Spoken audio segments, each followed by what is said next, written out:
आज हम लोग अम्ल, भस्म और क्षार की बात करते हैं, तो तीनों को डिटेल रूप से जानेंगे। तो अम्ल और क्षार, एसिड, बेस एंड साल्ट, नमक के बारे में जानेंगे। तो सभी रासायनिक यौगिकों को, जितने भी रासायनिक यौगिक है, केमिकल कंपाउंड है, उनके विशिष्ट गुण के आधार पर, विशिष्ट गुणधर्म है, उसके आधार पर 3 वर्गों में मुख्य रूप से बांट दिया गया है। जितने भी रासायनिक यौगिक है, केमिकल कंपाउंड है, उनके विशिष्ट गुणधर्म के आधार पर 3 मुख्य वर्गों में विभाजित किया गया है, जिसमें पहला है अम्ल, दूसरा है भस्म और तीसरा है लवण, यानी acid, base and salt. Acid, base and salt. तो ये तीनों के बारे में हम लोग एक एक करके डीपली रूप से पढ़ेंगे। अम्ल क्या है, भस्म यानी क्षार क्या है, और लवण यानी साल्ट क्या है, नमक क्या है, एक एक करके हम लोग तीनों के बारे में पढ़ेंगे। तो सबसे पहले हम लोग अम्ल की बात करेंगे। किसकी बात? अम्ल की। तो अम्ल है क्या? तो एसिड शब्द की व्युत्पत्ति उत्पन्न लैटिन भाषा के एडिशन शब्द से हुई है। जो एसिड है, अम्ल है, जिसकी उत्पत्ति लैटिन भाषा के एडिशन शब्द से हुई है, जिसका अर्थ होता है खट्टा, सॉस। इसीलिए अम्ल जो होते हैं स्वाद में खट्टे होते हैं। और अम्ल वह रासायनिक यौगिक अथवा पदार्थ है जो रासायनिक अभिक्रिया के दौरान प्रोटॉन तथा हाइड्रोजन आयन का त्याग करता है अथवा इलेक्ट्रॉन ग्रहण करता है। तो ये आपका अम्ल है। भस्म की बात करते हैं क्षार की, तो क्षार वे पदार्थ है जो जल में घुलकर हाइड्रोक्सिल आयन देते हैं, हाइड्रोक्साइड आयन मुक्त करते हैं, और क्षारकों के प्रोटॉन ग्रहण करने की प्रवृत्ति होती है, लेकिन ये स्वाद में कड़वे होते हैं तथा इसे छूने में, स्पष्ट करने में साबुन के समान चिकने एवं फिसलन युक्त प्रतीत होते हैं। कैसा? तो फिसलन युक्त प्रतीत होते हैं। ये है आपका क्षार। ये है आपका क्या है? क्षार। चलिए आगे जानते हैं अम्ल क्षार के बाद कि अम्ल जो है लिटमस पत्र को नीले से लाल करता है। अम्ल नीले लिटमस पत्र को क्या करता है? लाल करता है।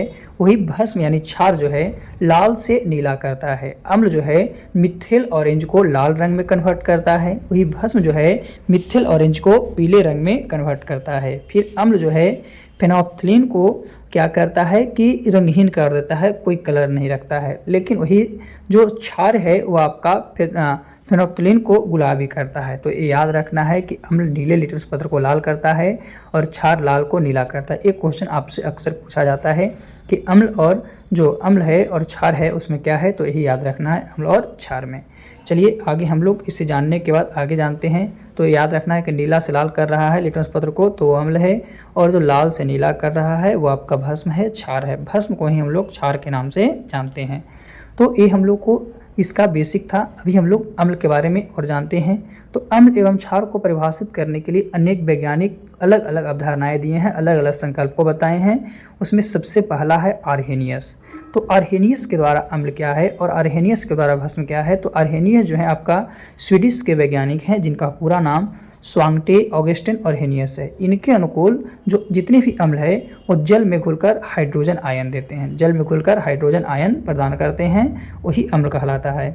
और वे पदार्थ जो जल में घुलकर हाइड्रोक्सिल या हाइड्रोक्साइड आयन देते हैं, जो हाइड्रोक्सिल या हाइड्रोक्साइड आयन देते हैं, प्रदान करते हैं, उसे क्षार कहते हैं। तो ये आर्हेनियस के द्वारा था, यानी आर्हेनियस के द्वारा अम्ल हाइड्रोजन आयन प्रदान करता है, तो भस्म जो है हाइड्रोक्साइड आयन। तो ये अक्सर क्वेश्चन पूछता है कि अम्ल क्या प्रदान करता है? तो अम्ल जो है हाइड्रोजन आयन प्रदान करेगा, वही जो भस्म है, भस्म आपका हाइड्रोक्साइड आयन प्रदान करेगा। चलिए आगे हम लोग अम्ल के बारे में जानते हैं, अम्ल के प्रकार।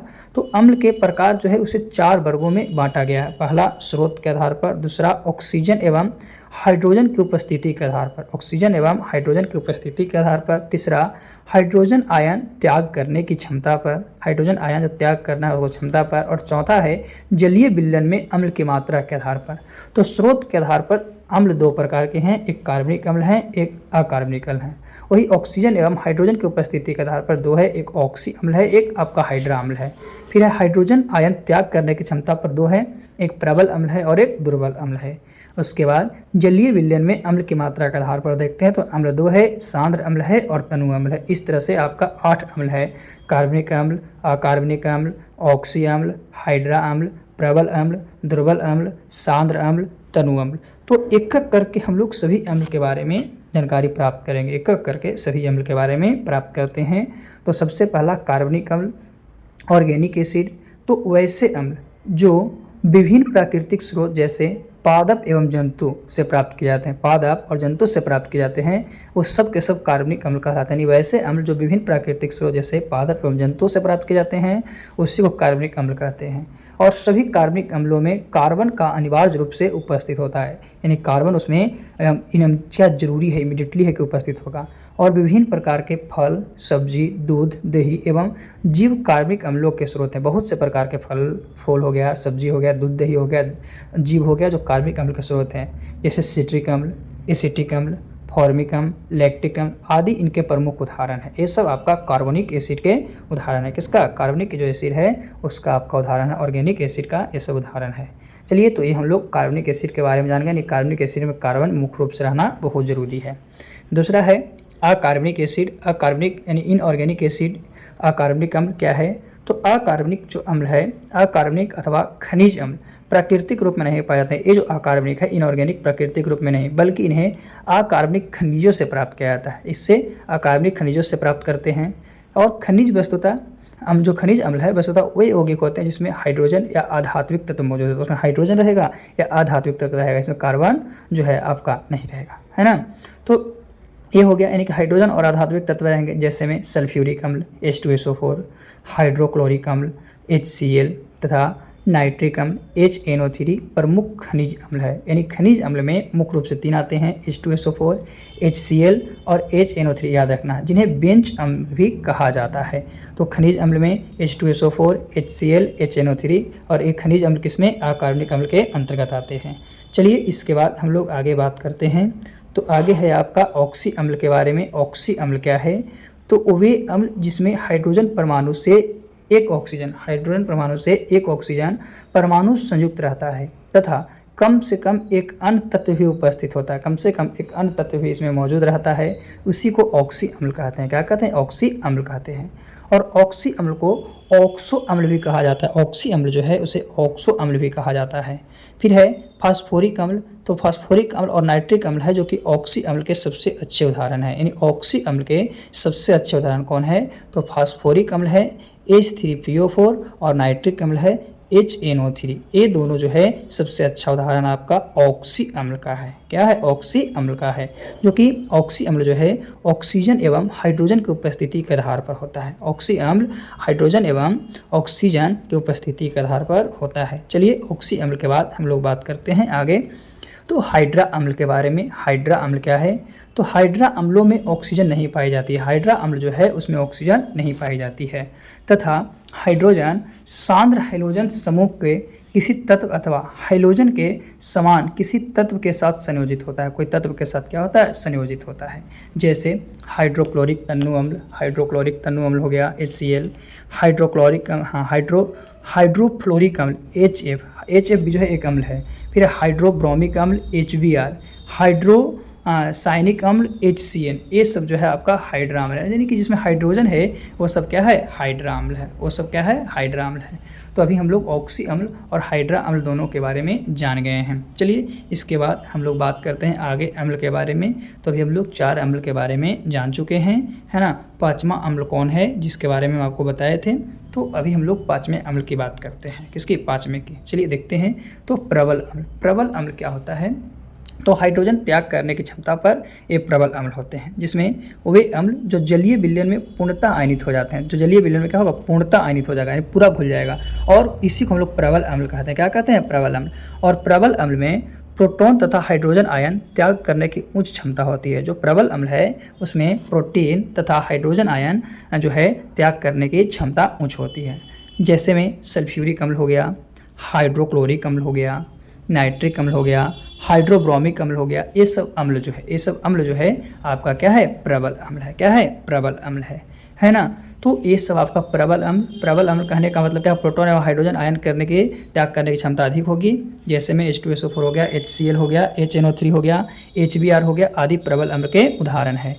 चलिए, आगे हम लोग प्रबल अम्ल के बाद दुर्बल अम्ल की बात करते हैं। किसकी? दुर्बल अम्ल की, जो कि हाइड्रोजन आयन के त्याग करने की क्षमता पर है। तो दुर्बल अम्ल क्या है? दुर्बल अम्ल के बारे में।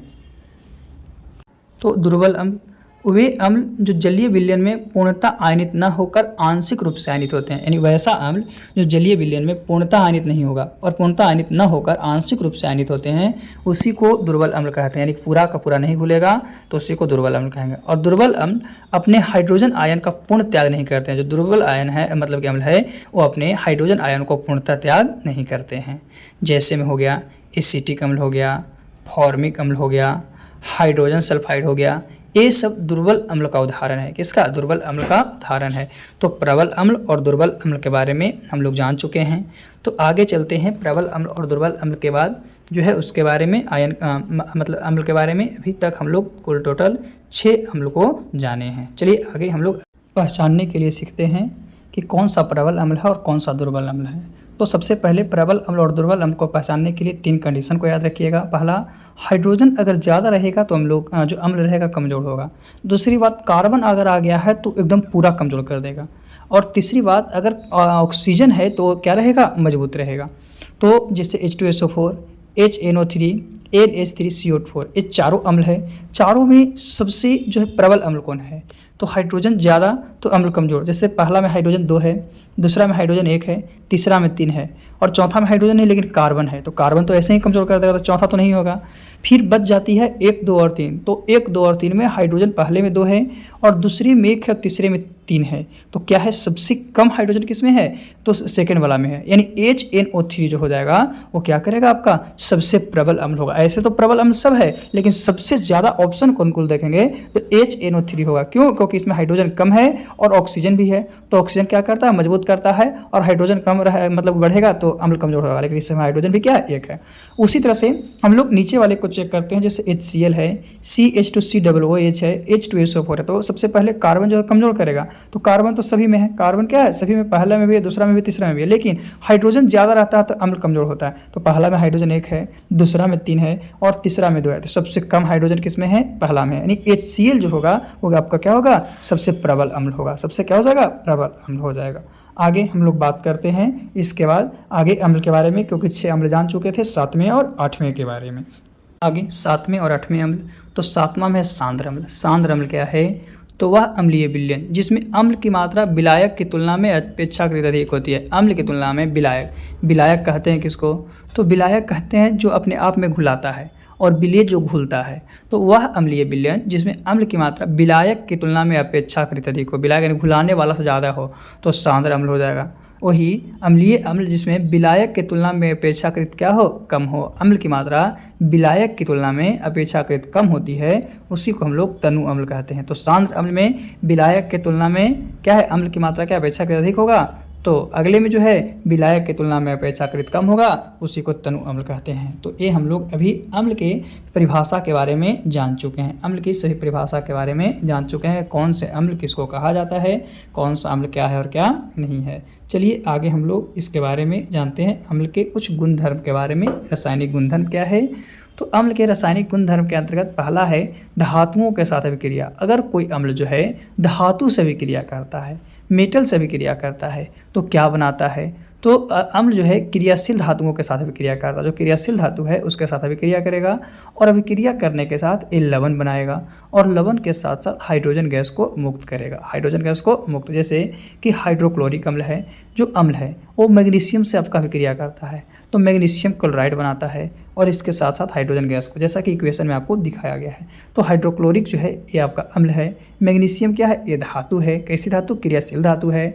और इससे बना जो क्या हुआ तो मैग्नीशियम क्लोराइड जो कि एक लवण है और इसके बाद क्या? हाइड्रोजन गैस मुक्त होता है। हाइड्रोजन गैस मुक्त होता है। तो ये है अम्लों के रासायनिक गुणधर्म में पहला धातुओं के साथ अभिक्रिया। तो याद रखना, धातुओं के साथ अभिक्रिया करके लवण और उसके साथ हाइड्रोजन गैस को मुक्त करेगा। आगे बात करते हैं धातु कार्बोनेट तथा धातु हाइड्रोजन के साथ अभिक्रिया। धातु कार्बोनेट, धातु हाइड्रोजन के साथ अभिक्रिया।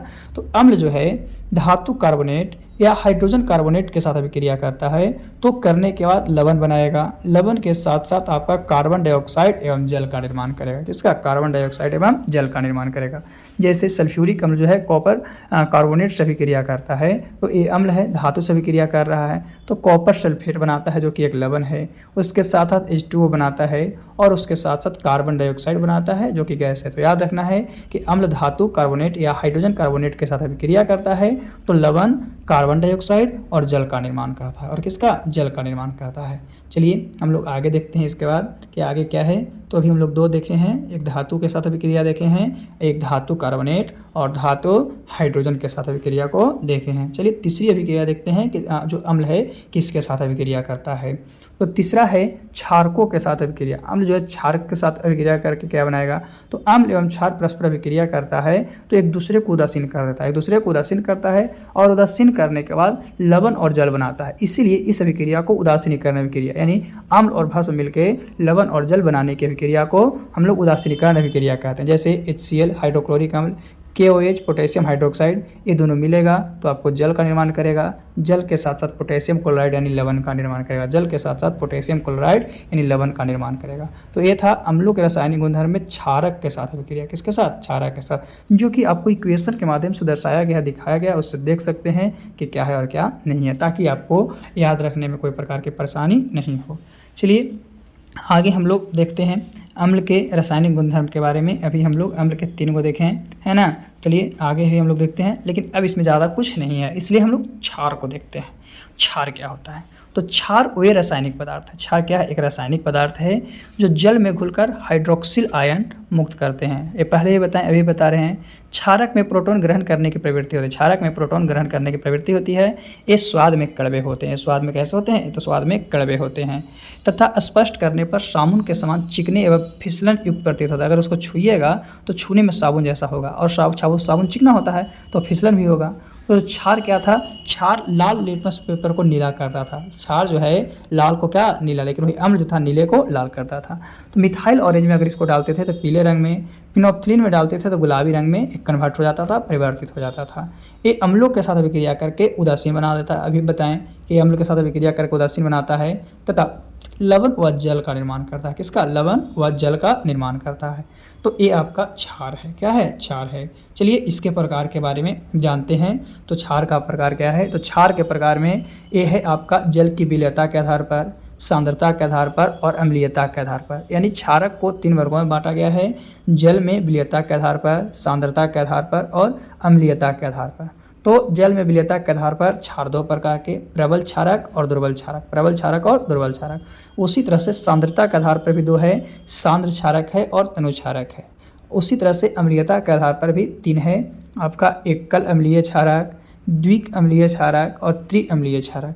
तो एक एक करके हम लोग सभी क्षार के प्रकार के बारे में जानेंगे। एक एक करके सभी क्षार के प्रकार के बारे में जानते हैं कि क्या है और क्या नहीं है ना। तो याद रखना है कि 3 वर्गों में बांटा गया है, जिसमें हम लोग को टोटल 7 पढ़ना है। प्रबल क्षारक, दुर्बल क्षारक, सांद्र क्षारक, तनु क्षारक, एकल अम्लीय क्षारक, द्विक अम्लीय क्षारक और त्रिअम्लीय क्षारक। चलिए आगे हम लोग चलते हैं। सबसे पहले में तो प्रबल क्षारक में, तो जल के घुलने के बाद क्षारक द्वारा उत्पन्न हाइड्रोक्सिल आयनों की संख्या के आधार पर क्षारक को 2 वर्गों में, एक प्रबल क्षारक और एक दुर्बल क्षारक। तो प्रबल क्षारक क्या है? तो वे क्षारक जो जलीय विलयन में पूर्णतः घुलकर आयनित होते हैं। जो जलीय विलयन में पूर्णतः घुल जाएगा और घुलने के बाद आयनित हो जाता है, उसी को प्रबल क्षारक कहते हैं। क्या कहते हैं? प्रबल क्षारक कहते हैं। और जल में घुलनशील क्षारकों को, जल में जो घुलनशील क्षारक है उसी को क्या है? एल्केजी अथवा क्षार कहते हैं। उसी को एल्केजी अथवा क्या कहते हैं? क्षार कहते हैं। और ये क्षारक अधिक संख्या में हाइड्रोक्सिल आयन उत्पन्न करते हैं। कौन सा? ये जो क्षारक प्रबल जो है क्षारक, वो अधिक संख्या में हाइड्रोक्सिल आयन उत्पन्न करते हैं। उदाहरण के लिए sodium hydroxide, potassium hydroxide, calcium hydroxide, ये सब सबसे अच्छा उदाहरण है प्रबल क्षारक का। किसका? प्रबल क्षारक का। तो प्रबल क्षारक हम लोग जान गए हैं, स्ट्रॉन्ग बेस के बारे में जान गए हैं। तो स्ट्रॉन्ग बेस के बाद हम लोग चलते हैं क्या है? दुर्बल क्षारक के बारे में। दुर्बल क्षारक क्या है उसके बारे में। तो दुर्बल क्षारक क्या है? तो वे क्षारक जो जलीय विलयन में पूर्णतः नहीं घुलते हैं, यानी कि वो तो पूर्णतः घुलेगा लेकिन ये पूर्णतः नहीं घुलते हैं, अर्थात पूर्णतः आयनित नहीं होते हैं, उसी को दुर्बल क्षारक कहते हैं। और ये क्षारक जो है आपका कम हाइड्रोक्सिल आयन पर करेंगे। वो ज़्यादा कर रहा था तो ये कम करेगा, वो घुल जा रहा था लेकिन ये घुल नहीं रहा है तो ये कम करेगा। जैसे मैग्नीशियम हाइड्रोक्साइड हो गया, अमोनियम हाइड्रोक्साइड हो गया, अमोनियम हाइड्रोक्साइड हो गया आपका, फिर हो गया मैग्नीशियम हाइड्रोक्साइड। ये सब आपका दुर्बल क्षारक का दुर्बल भस्म का उदाहरण है। क्षारक को ही भस्म कहा जाता है। चलिए इसके बाद हम लोग आगे चलते हैं। सांद्र क्षारक और तनु क्षारक। सांद्र क्षारक किसको कहेंगे? तो वह जलीय विलयन जिसमें क्षारक की मात्रा अपेक्षाकृत अधिक होती है, क्षारक की मात्रा अपेक्षाकृत अधिक होती है, वो आपका सांद्र क्षारक कहलाते हैं। और सांद्र क्षारक के उदाहरण में है सांद्र सोडियम हाइड्रोक्साइड, सांद्र अमोनियम हाइड्रोक्साइड आ रही है। जिसमें जलीय विलयन है उसमें क्षारक की मात्रा क्या होगा? अपेक्षाकृत अधिक होगा। वही तनु मतलब ऐसे कम होता है। तो वह जलीय विलयन जिसमें क्षारक की मात्रा अपेक्षाकृत कम होती है, क्षारक की मात्रा जो अपेक्षाकृत कम होती है उसी को तनु क्षारक कहते हैं। क्या कहते हैं? तनु क्षारक कहते हैं। जैसे तनु सोडियम हाइड्रोक्साइड, तनु अमोनियम हाइड्रोक्साइड इत्यादि, ये सब आपका तनु क्षारक है। क्या है? तनु क्षारक है। चलिए हम लोग सांद्र क्षारक और तनु क्षारक के बारे में जान गए हैं कि जिसमें क्षारक की मात्रा अपेक्षाकृत अधिक होगा उसे सांद्र कहेंगे, और जिसमें क्षारक की मात्रा अपेक्षाकृत कम होगा उसे तनु क्षारक कहेंगे। चलिए इसके बाद हम लोग आगे जानते हैं क्षारक के प्रकार के बारे में। तो आगे है क्षारकों की अम्लीयता इस बात पर निर्धारित होती है कि उसमें कितने हाइड्रोक्सिल आयन है, और इसके आधार पर इसे 3 वर्गों में बांटा गया है। वो दिखता है कि इसमें कितने हाइड्रोजन के साथ संयोजित होता है। तो उसमें पहला है एकल अम्लीय क्षारक। एकल अम्लीय क्षारक क्या होता है?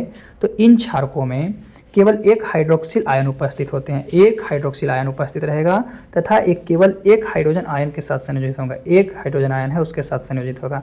जैसे सोडियम हाइड्रोक्साइड हो गया, पोटेशियम हाइड्रोक्साइड हो गया, ये सब जो है आपका क्या है कि एकल अम्लीय क्षारक है, क्योंकि इसमें केवल एक हाइड्रोजन है। जैसे देखिए एक हाइड्रोजन है, KOH तो एक हाइड्रोजन है, तो जेकरा में एक हाइड्रोजन रहेगा वो एकल अम्लीय क्षारक कहलाएगा। क्या कहलाएगा? एकल अम्लीय क्षारक कहलाएगा। चलिए एकल अम्लीय क्षारक के बाद हम लोग बात करते हैं दूसरे है जो कि अम्लीयता के आधार पर दूसरा जो अम्ल है उसके बारे मतलब दूसरा भस्म है उसके बारे में।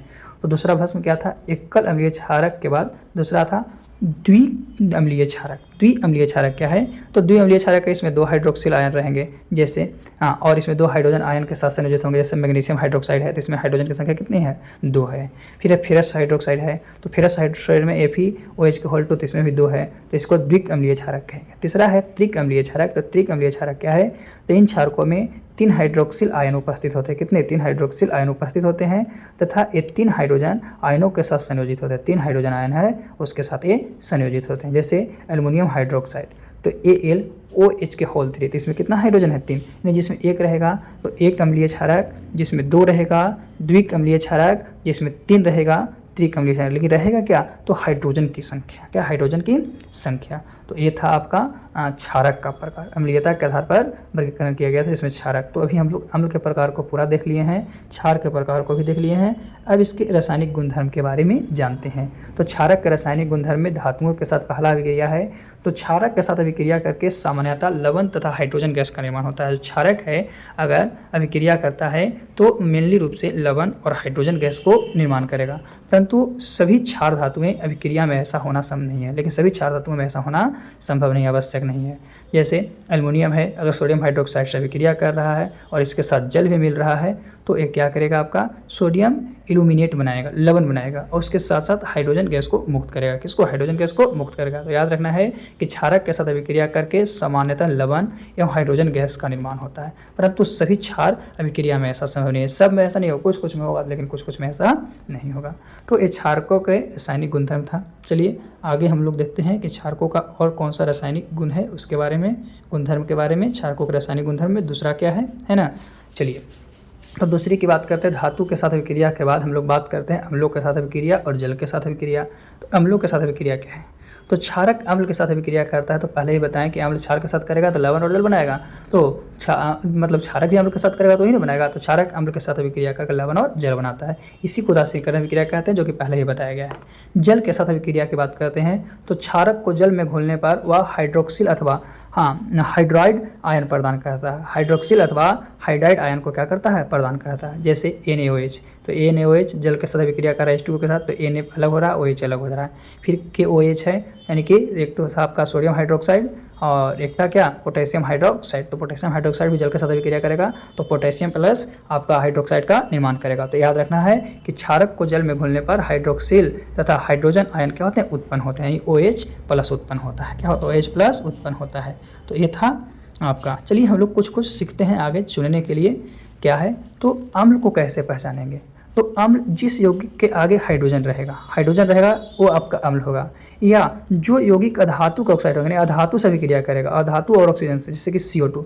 तो CO2 क्या है, कार्बन तो आपका अधातु है, तो अधातु से भी क्रिया कर रहा है, और ऑक्साइड यानी O2 है तो ऑक्साइड हो गया, SO2 है तो ऑक्साइड हो गया, और जिस कंपाउंड के लास्ट में COOH होता है वो सब अम्ल होता है। तो अम्ल पहचान लेंगे 3 तरीके से, जैसे इतना सारा आपको दिया गया, HCl है, H3PO3 है, तो आगे अगर H है तो वो सब अम्ल है, फिर लास्ट में COOH है तो भी अम्ल है।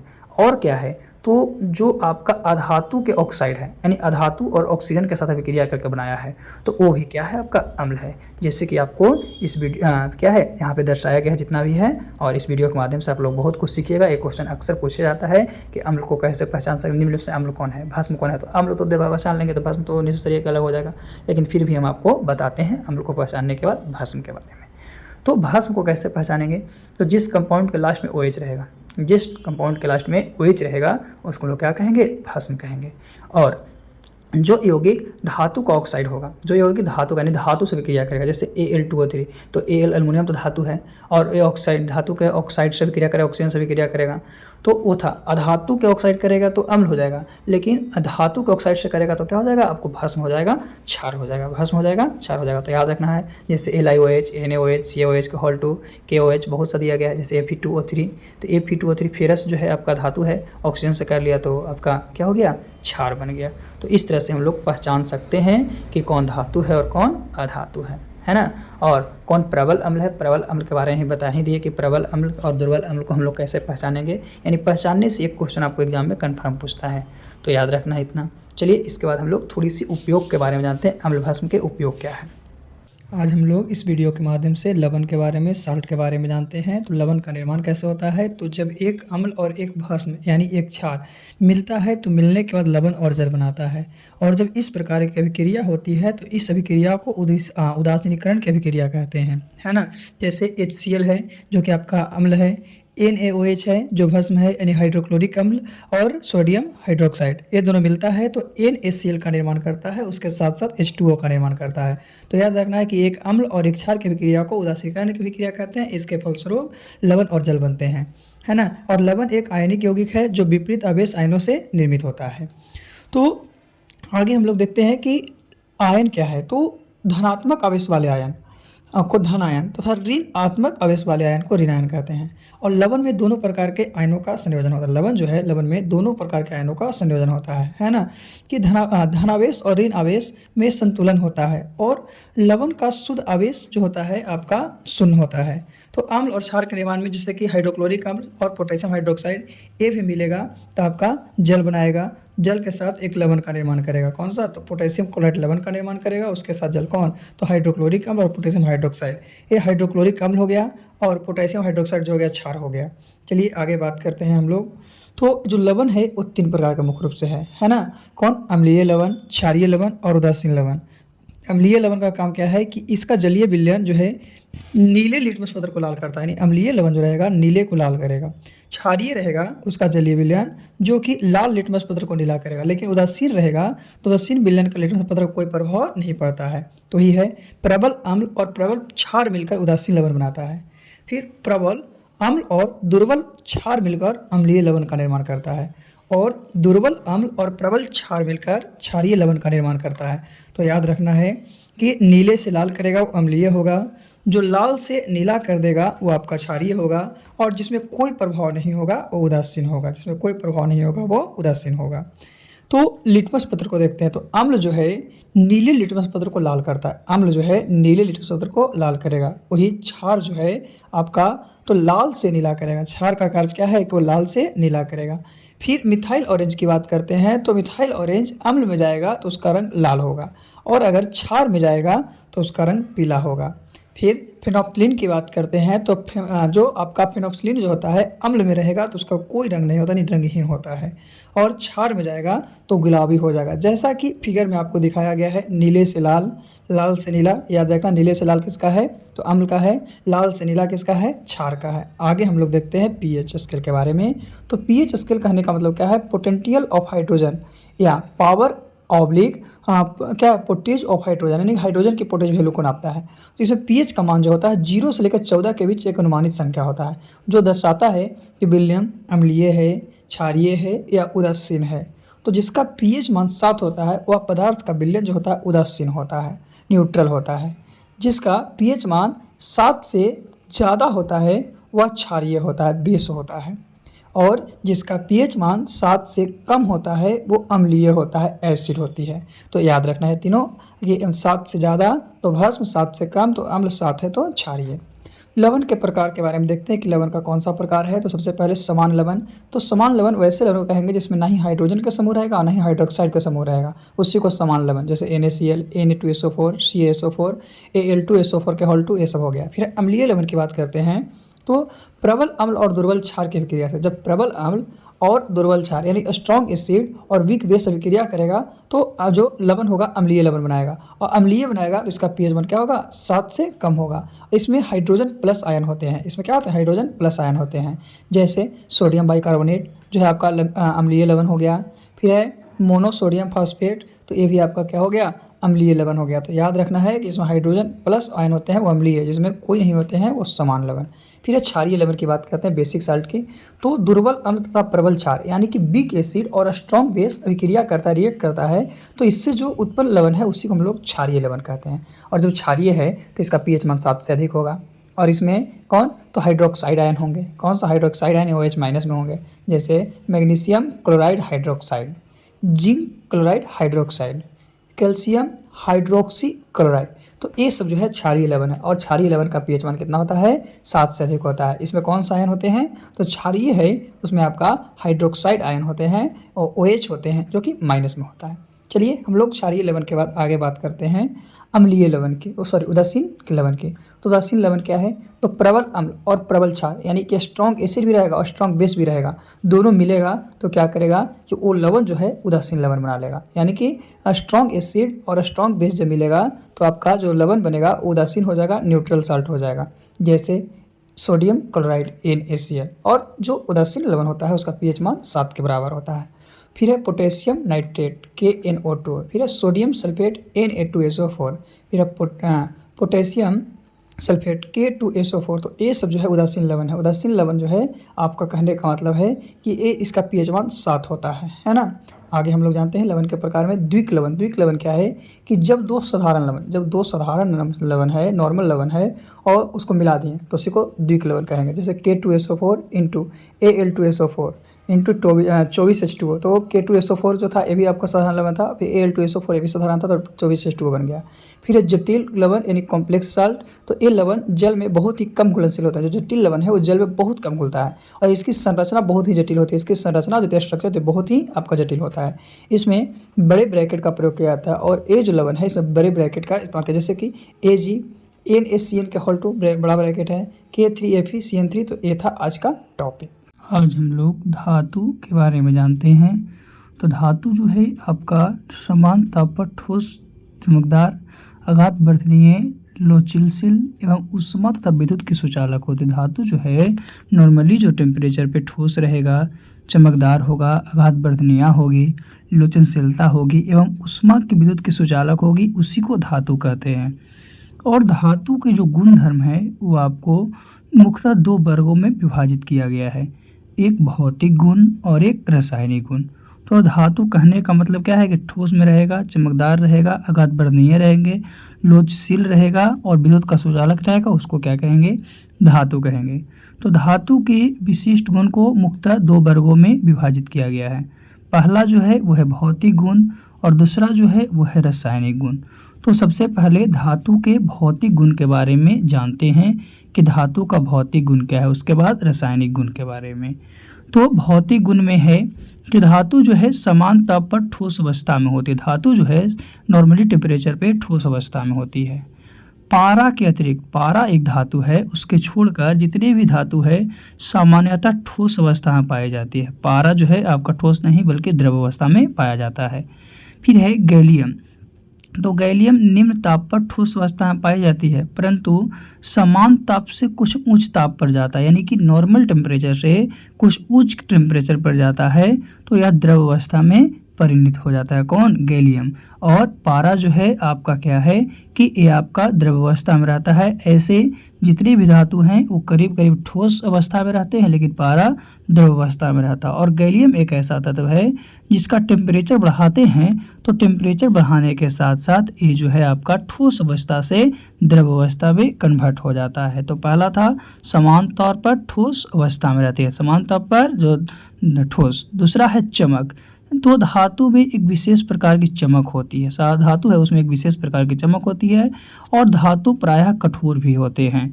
तो शुद्ध रूप में धातुओं की सतह चमकदार होती है। इसमें प्रकाश को प्रतिबंधित करने का गुण होता है। चमक होती है धातुई चमक, जिसमें धातु में जो चमक होती है उसी चमक को धातुई चमक भी कहते हैं।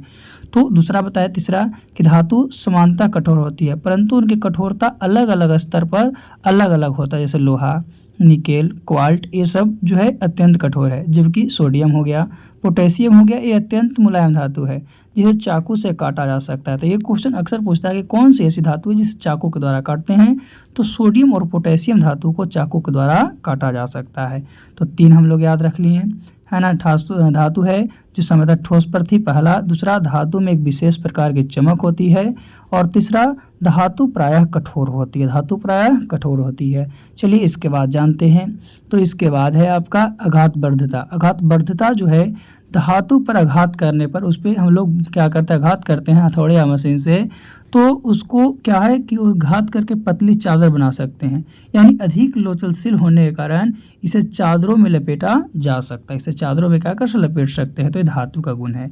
फिर तन्यता। तो धातु में तन्यता भी होती है। तन्यता का अर्थ क्या है कि धातु को पतले तारों के रूप में खींचा जा सकता है। पतले तार में हम लोग इसको क्या कर सकते हैं कि खींच सकते हैं।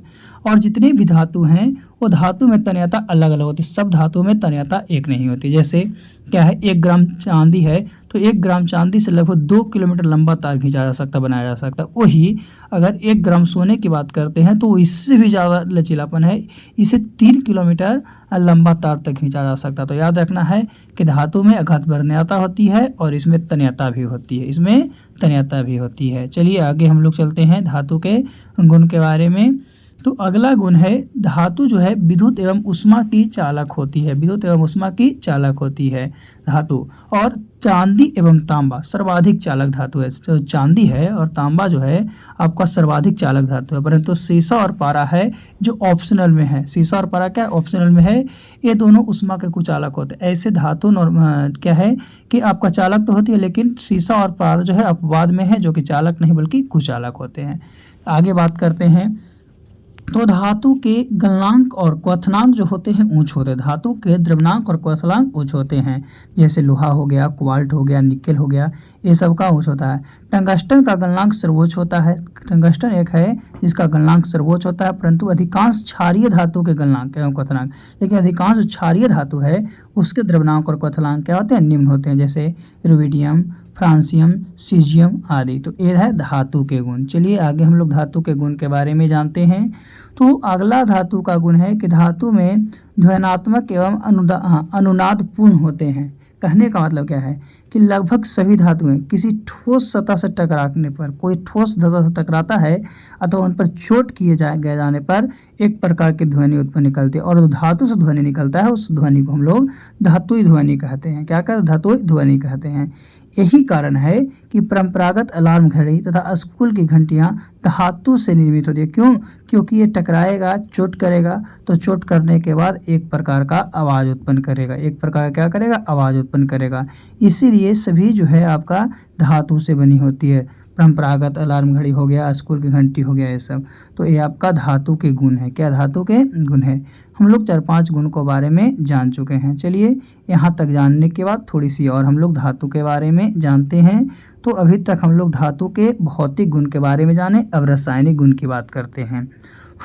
तो धातु के रासायनिक गुण क्या है कि धातु के रासायनिक गुण में है कि इसका इलेक्ट्रॉनिक विन्यास जो है, यानी धातु के परमाणु के 72 कक्षा में इलेक्ट्रॉनों की संख्या 1, 2 या 3 होती है। इलेक्ट्रॉनों की संख्या जो होती है 1, 2 या 3 होती है, अर्थात इसका अष्टक अपूर्ण रहता है। ये आपका अष्टक नियम को पूरा नहीं करता क्योंकि 8 नहीं है।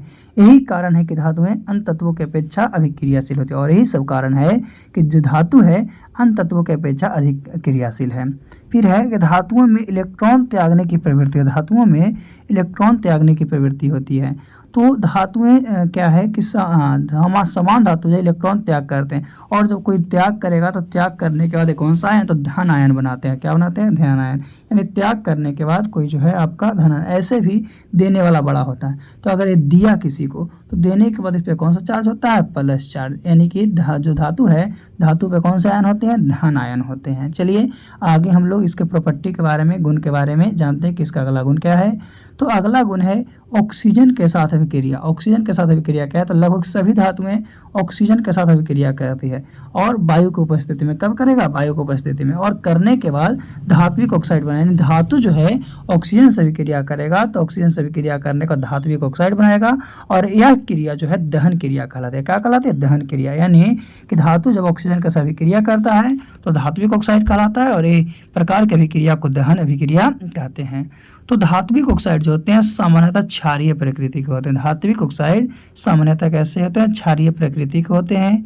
जो धातु ऑक्साइड जल में विलय होते हैं, वो जल के साथ अभिक्रिया करके क्षार का निर्माण करते हैं। धातु जो है अगर जल में विलय है, क्या धातु का ऑक्साइड अगर जल में विलय है तो जल के साथ अभिक्रिया करेगा, और करने के बाद क्या करेगा, क्षार का निर्माण करेगा। तो याद रखना है कि धातु ऑक्सीजन से अभिक्रिया करके धात्विक ऑक्साइड बनाता है। इस प्रकार की अभिक्रिया को दहन अभिक्रिया कहा जाता है। एक अक्सर क्वेश्चन पूछता है, ये अक्सर क्वेश्चन पूछता है। आगे बात करते हैं ऑक्सीजन के साथ अभिक्रिया। तो ऑक्सीजन के साथ अभिक्रिया प्रबलता, जो ऑक्सीजन के साथ अभिक्रिया प्रबलता है, धातुओं की रासायनिक अभिक्रियाशीलता पर निर्भर करता है कि कौन सा धातु कितना अभिक्रियाशील है, कौन सी धातु कितना अभिक्रियाशील है, इस पे वो निर्भर करता है। यानी ऑक्सीजन के साथ जब अभिक्रिया करेगा धातु तो भी, यानी कि जो अत्यधिक अभिक्रियाशील रहेगा, जो बहुत ज़्यादा अभिक्रियाशील धातु है, वो नॉर्मल टेम्परेचर पर अभिक्रिया कर लेगा। लेकिन जो कम अभिक्रियाशील धातु है वो गर्म करने पर अभिक्रिया करेगा, गर्म करने पर क्या करेगा, अभिक्रिया करेगा। और इसके अलावे अन्य धातु जो होते हैं वो अधिक ताप पर अभिक्रिया करते हैं। क्या करते हैं, अधिक ताप पर अभिक्रिया करते हैं। कहने का मतलब क्या है कि जो बहुत ज़्यादा अभिक्रियाशील है तो नॉर्मल टेम्परेचर पर कर लेगा, समान ताप पर कर लेगा। लेकिन कम अभिक्रियाशील है, जो गर्म करेंगे तब वो अभिक्रिया करेगा। लेकिन जो अन्य धातुएं हैं वो अधिक ताप पर अभिक्रिया करता है। ये ऑक्सीजन के साथ अभिक्रिया है, किसकी, धातुओं की, ऑक्सीजन के साथ धातुओं की। चलिए आगे जानते हैं हम लोग। तो आगे आपका है कि सोडियम एवं पोटेशियम, सोडियम एवं पोटेशियम जो है अत्यंत अभिक्रियाशील। जैसे कि बताएं कि जो अत्यंत अभिक्रियाशील रहता है नॉर्मल टेम्परेचर पर आपका क्या अभिक्रिया कर लेता है। तो सोडियम और पोटेशियम जो है अत्यंत अभिक्रियाशील धातु है, और ये समान ताप पर वायु में उपस्थित ऑक्सीजन के साथ अभिक्रिया करके जलने लगता है। इसीलिए ना सोडियम और पोटेशियम को क्या करते हैं कि मीठी तेल में डुबा कर रखते हैं। एक क्वेश्चन अक्सर पूछता है कि कौन सा ऐसा धातु है जिसे मीठी तेल में डुबा कर रखा जाता है, तो सोडियम का नाम आता है। किसका नाम आता है, सोडियम का, और उसके बाद पोटेशियम का आएगा। क्यों, क्योंकि अधिक अभिक्रियाशील। और जो अधिक अभिक्रियाशील धातु होता है, हम बताएं कि वो नॉर्मल टेम्परेचर पर क्या करता है, रिएक्ट कर लेता है, और रिएक्ट कर लेगा, और रिएक्ट करने के बाद आग लगा लेगा। इसीलिए ये जो है आपको क्या करते हैं कि इसको हम लोग केरोसिन तेल में डुबा कर रखते हैं। किसको किसको, तो सोडियम और पोटेशियम को। क्यों, क्योंकि ये दोनों अत्यंत अभिक्रियाशील धातु है ना। चलिए आगे हम लोग देखते हैं। तो याद रखना है कि मीठी तेल में डुबा कर रखने वाले जो धातु है वो सोडियम और पोटेशियम है। फिर बात करते हैं ऑक्सीजन के साथ अभिक्रिया में ही, तो मैग्नीज जो है आपका समान ताप पर ऑक्सीजन से अभिक्रिया नहीं करते। मैग्नीज जो है नॉर्मल टेम्परेचर है, तो नॉर्मल टेम्परेचर पर ऑक्सीजन से अभिक्रिया नहीं करेगा। लेकिन इसी को अगर गर्म कर देते हैं, क्या करते हैं, गर्म करते हैं, तो गर्म करने पर तेज प्रकाश या अधिक ऊर्जा उष्मा के साथ जलेगा। लेकिन इसको गर्म करेंगे तो गर्म करने के बाद पूरा लाइट देगा, और लाइट देने के बाद इसका टेम्परेचर बहुत ज़्यादा रहेगा, तथा मैग्नीज ऑक्साइड का निर्माण करेगा, यानी मैग्नीशियम ऑक्साइड का निर्माण करेगा, MnO का निर्माण करेगा।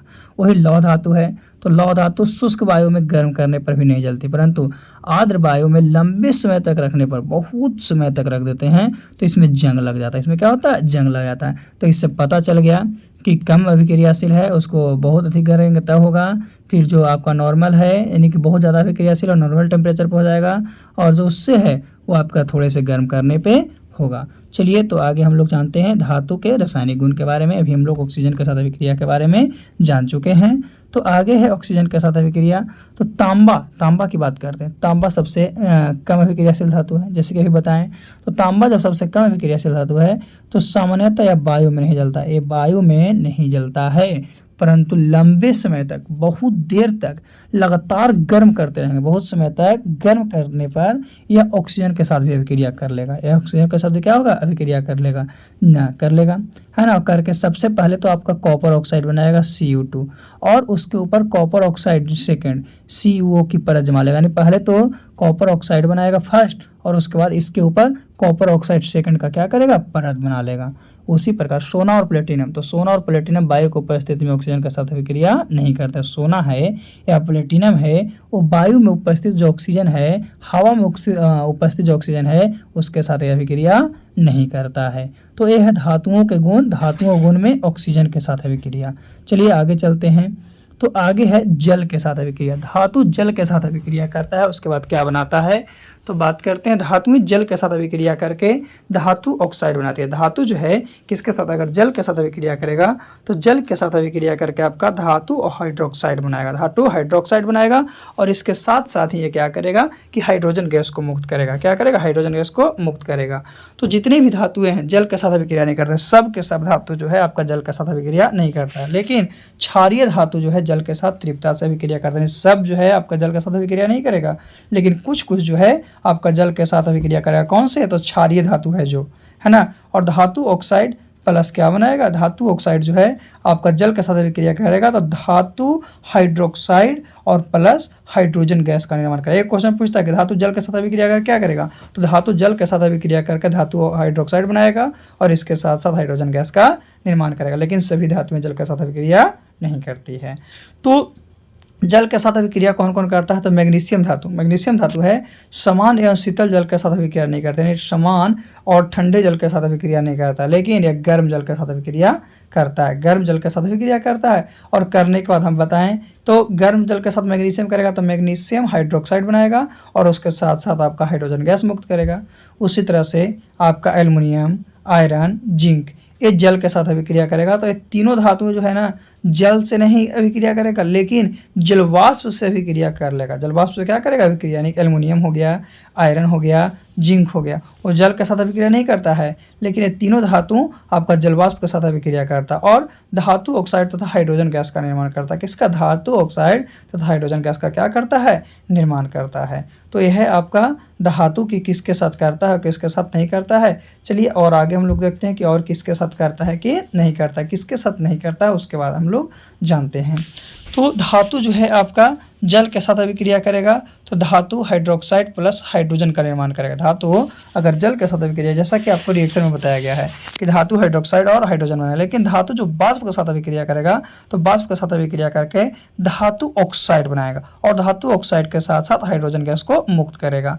तो यह है आपका धातु जल के साथ अभिक्रिया करेगा तब क्या बनाएगा और धातु वाष्प के साथ अभिक्रिया करेगा तब क्या बनाएगा। लेकिन लीड हो गया यानी शीशा, सिल्वर यानी चांदी, गोल्ड यानी सोना, कॉपर, ये सब धातु हैं जो जल के साथ अभिक्रिया नहीं करता है। कौन कौन हो गया, तो लेड यानी कि शीशा हो गया, सिल्वर यानी चांदी हो गया, गोल्ड यानी सोना हो गया, कॉपर, तो इत्यादि और भी ऐसे धातु हैं तो जल के साथ क्या करता है, अभिक्रिया नहीं करता है। तो याद रखना जल के साथ अभिक्रिया कि धातु अगर जल के साथ अभिक्रिया करेगा तो धातु हाइड्रोक्साइड बनाएगा और प्लस हाइड्रोजन गैस मुक्त करेगा, और वही धातु जो है अगर वाष्प के साथ अभिक्रिया करेगा तो धातु ऑक्साइड बनाएगा और उसके साथ साथ हाइड्रोजन गैस मुक्त करेगा।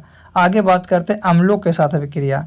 अम्लों के साथ अभिक्रिया क्या है, तो सामान्यतः धातु है, जो सामान्यतः धातु है अम्लों के साथ अभिक्रिया करती है और संगत धातुओं के लवण एवं हाइड्रोजन गैस उत्पन्न करती है। अगर सामान्यतः धातु तनु अम्ल के साथ अभिक्रिया करता है, डिल्यूट एसिड के साथ अभिक्रिया करता है तो ये संगत धातु के लवण बनाता है और लवण के साथ साथ कौन सा गैस, तो हाइड्रोजन गैस को मुक्त करता है। जैसे धातु है धातु प्लस तनु अम्ल, धातु प्लस तनु अम्ल, तो धातु जो तनु अम्ल से अभिक्रिया कर लिया तो क्या बनाएगा, लवण बनाएगा और लवण के साथ साथ क्या बनाएगा, हाइड्रोजन बनाएगा, लवण के साथ साथ हाइड्रोजन। तो याद रखना है कि जो समरव धातुएं हैं वो नॉर्मल जो आपका मेटल्स हैं वो तनु अम्ल के साथ अभिक्रिया करता है और अभिक्रिया करने के साथ लवण बनाता है, धातु का ही लवण बनाएगा और लवण के साथ साथ एक कौन से गैस को, तो हाइड्रोजन जो गैस है हाइड्रोजन गैस को मुक्त करता है। तो ये था आपका धातु के रासायनिक गुण। चलिए आगे चलते हैं। तो आगे है धातु के रासायनिक गुण में अम्लों के साथ अभिक्रिया में ही, तो सोडियम जो है धातु तनु हाइड्रोक्लोरिक अम्ल के साथ क्रिया करता है। अगर सोडियम जो है आपका हाइड्रोक्लोरिक अम्ल के साथ अभिक्रिया करेगा तो सोडियम क्लोराइड बनाएगा और इसके साथ साथ हाइड्रोजन गैस का निर्माण करेगा। इसके साथ साथ हाइड्रोजन गैस को पूछेगा कि सोडियम जो है आपका हाइड्रोक्लोरिक अम्ल के साथ अभिक्रिया करेगा तो क्या बनेगा, तो सोडियम क्लोराइड बनाएगा और हाइड्रोजन गैस मुक्त करेगा। फिर है पोटेशियम, तो पोटेशियम जो है आपका सल्फ्यूरिक अम्ल के साथ अभिक्रिया करेगा। किसके साथ, सल्फ्यूरिक अम्ल के साथ अभिक्रिया करेगा और करने के बाद पोटेशियम सल्फेट बनाएगा और इसके साथ साथ हाइड्रोजन गैस को मुक्त करेगा। लेकिन वही तांबा हो गया, चांदी हो गया, सोना हो गया, ये तीनों आदर्श धातु है। क्या है, तीनों आदर्श धातु। तो ये तीनों आदर्श धातु है तो ये ना ही जल से विक्रिया करेगा और ना ही तनु अम्ल से विक्रिया करेगा। ना ही ये किससे, जल से विक्रिया करेगा और ना ही अम्ल से विक्रिया करेगा। कौन, तांबा, चांदी और सोना। क्यों, क्योंकि तांबा, चांदी और सोना जो है आदर्श धातु है, नोबल मेटल से हैं। आगे हम लोग जानते हैं क्षार के साथ अभिक्रिया। क्षार के साथ क्या अभिक्रिया है, तो अधिकांश धातु जो है क्षार के साथ अभिक्रिया नहीं करते। बहुत से ऐसे धातु हैं जो क्षार के साथ अभिक्रिया नहीं करेगा, लेकिन लेड यानी सीसा, एल्युमिनियम एवं जस्ता जैसे धातु जो क्षार के अभिक्रिया के फलस्वरूप, जो क्षार के अभिक्रिया के फलस्वरूप क्या करता है कि लवण का निर्माण करता है ना। क्षार के अभिक्रिया के फलस्वरूप लवण का निर्माण करेगा और हाइड्रोजन गैस बनाएगा। कहने का मतलब है अधिकांश धातु जो है क्षार के साथ अभिक्रिया नहीं करते, परंतु लेड हो गया, एल्युमिनियम हो गया, जस्ता हो गया, अगर ये सब हो गया और भी धातु है तो क्षार से अभिक्रिया करेगा तो करने के बाद लवण बनाएगा और लवण के साथ साथ हाइड्रोजन गैस को मुक्त करेगा। किसको मुक्त करेगा, हाइड्रोजन गैस को मुक्त करेगा। तो ये था क्षार के साथ अभिक्रिया। तो ये सब धातु के रासायनिक गुण है। क्या, धातु के रासायनिक गुण है। चलिए आगे हम लोग जानते हैं धातु के रासायनिक गुण के बाद अब अधातु के बारे में, क्योंकि धातु के भौतिक और रासायनिक गुण दोनों के बारे में जान चुके हैं। तो अधातु क्या है, तो वे पदार्थ जिनमें धात्विक गुणों का होता है, जब धातु के गुण नहीं रहेंगे वो सब का सब क्या होगा, अधातु होगा। अधातु जो है भौतिक स्वरूप में रासायनिक संरचना के आधार पर दो वर्गों में क्या किया गया, बांटा गया था। धातुओं से भिन्न होती है, लेकिन ये भी बताया गया था आप लोग प्रोडिक टेबल में कि टोटल 118 तत्व हैं, जिसमें 91 धातु है, 20 अधातु है और 7 उपधातु है। इसमें से 94 जो है आपका तत्व वो प्राकृतिक में पाए जाते हैं, बाकी जो है आपका कृत्रिम है। तो धातु का गुण क्या है, तो भौतिक अवस्था में क्या है कि अधात्विक तत्वों के अंतर्गत ठोस, द्रव और गैस तीनों आते हैं। अधात्विक तत्व है, अधात्विक तत्व के अंतर्गत यानी अधातु के अंतर्गत ठोस, द्रव और गैस तीनों सम्मिलित होते हैं। जैसे में कार्बन, तो कार्बन आपका ठोस हो गया, ब्रोमीन तो ब्रोमीन आपका द्रव हो गया और हाइड्रोजन तो हाइड्रोजन आपका गैस हो गया। तो याद रखना है कि अधातु के अंतर्गत ठोस, द्रव और गैस तीनों आते हैं। ऐसे नॉर्मली आपका गैस ही रहते हैं लेकिन तीनों आते हैं। चलिए आगे जानते हैं इसके गुण के बारे में, अधातु के गुण के बारे में।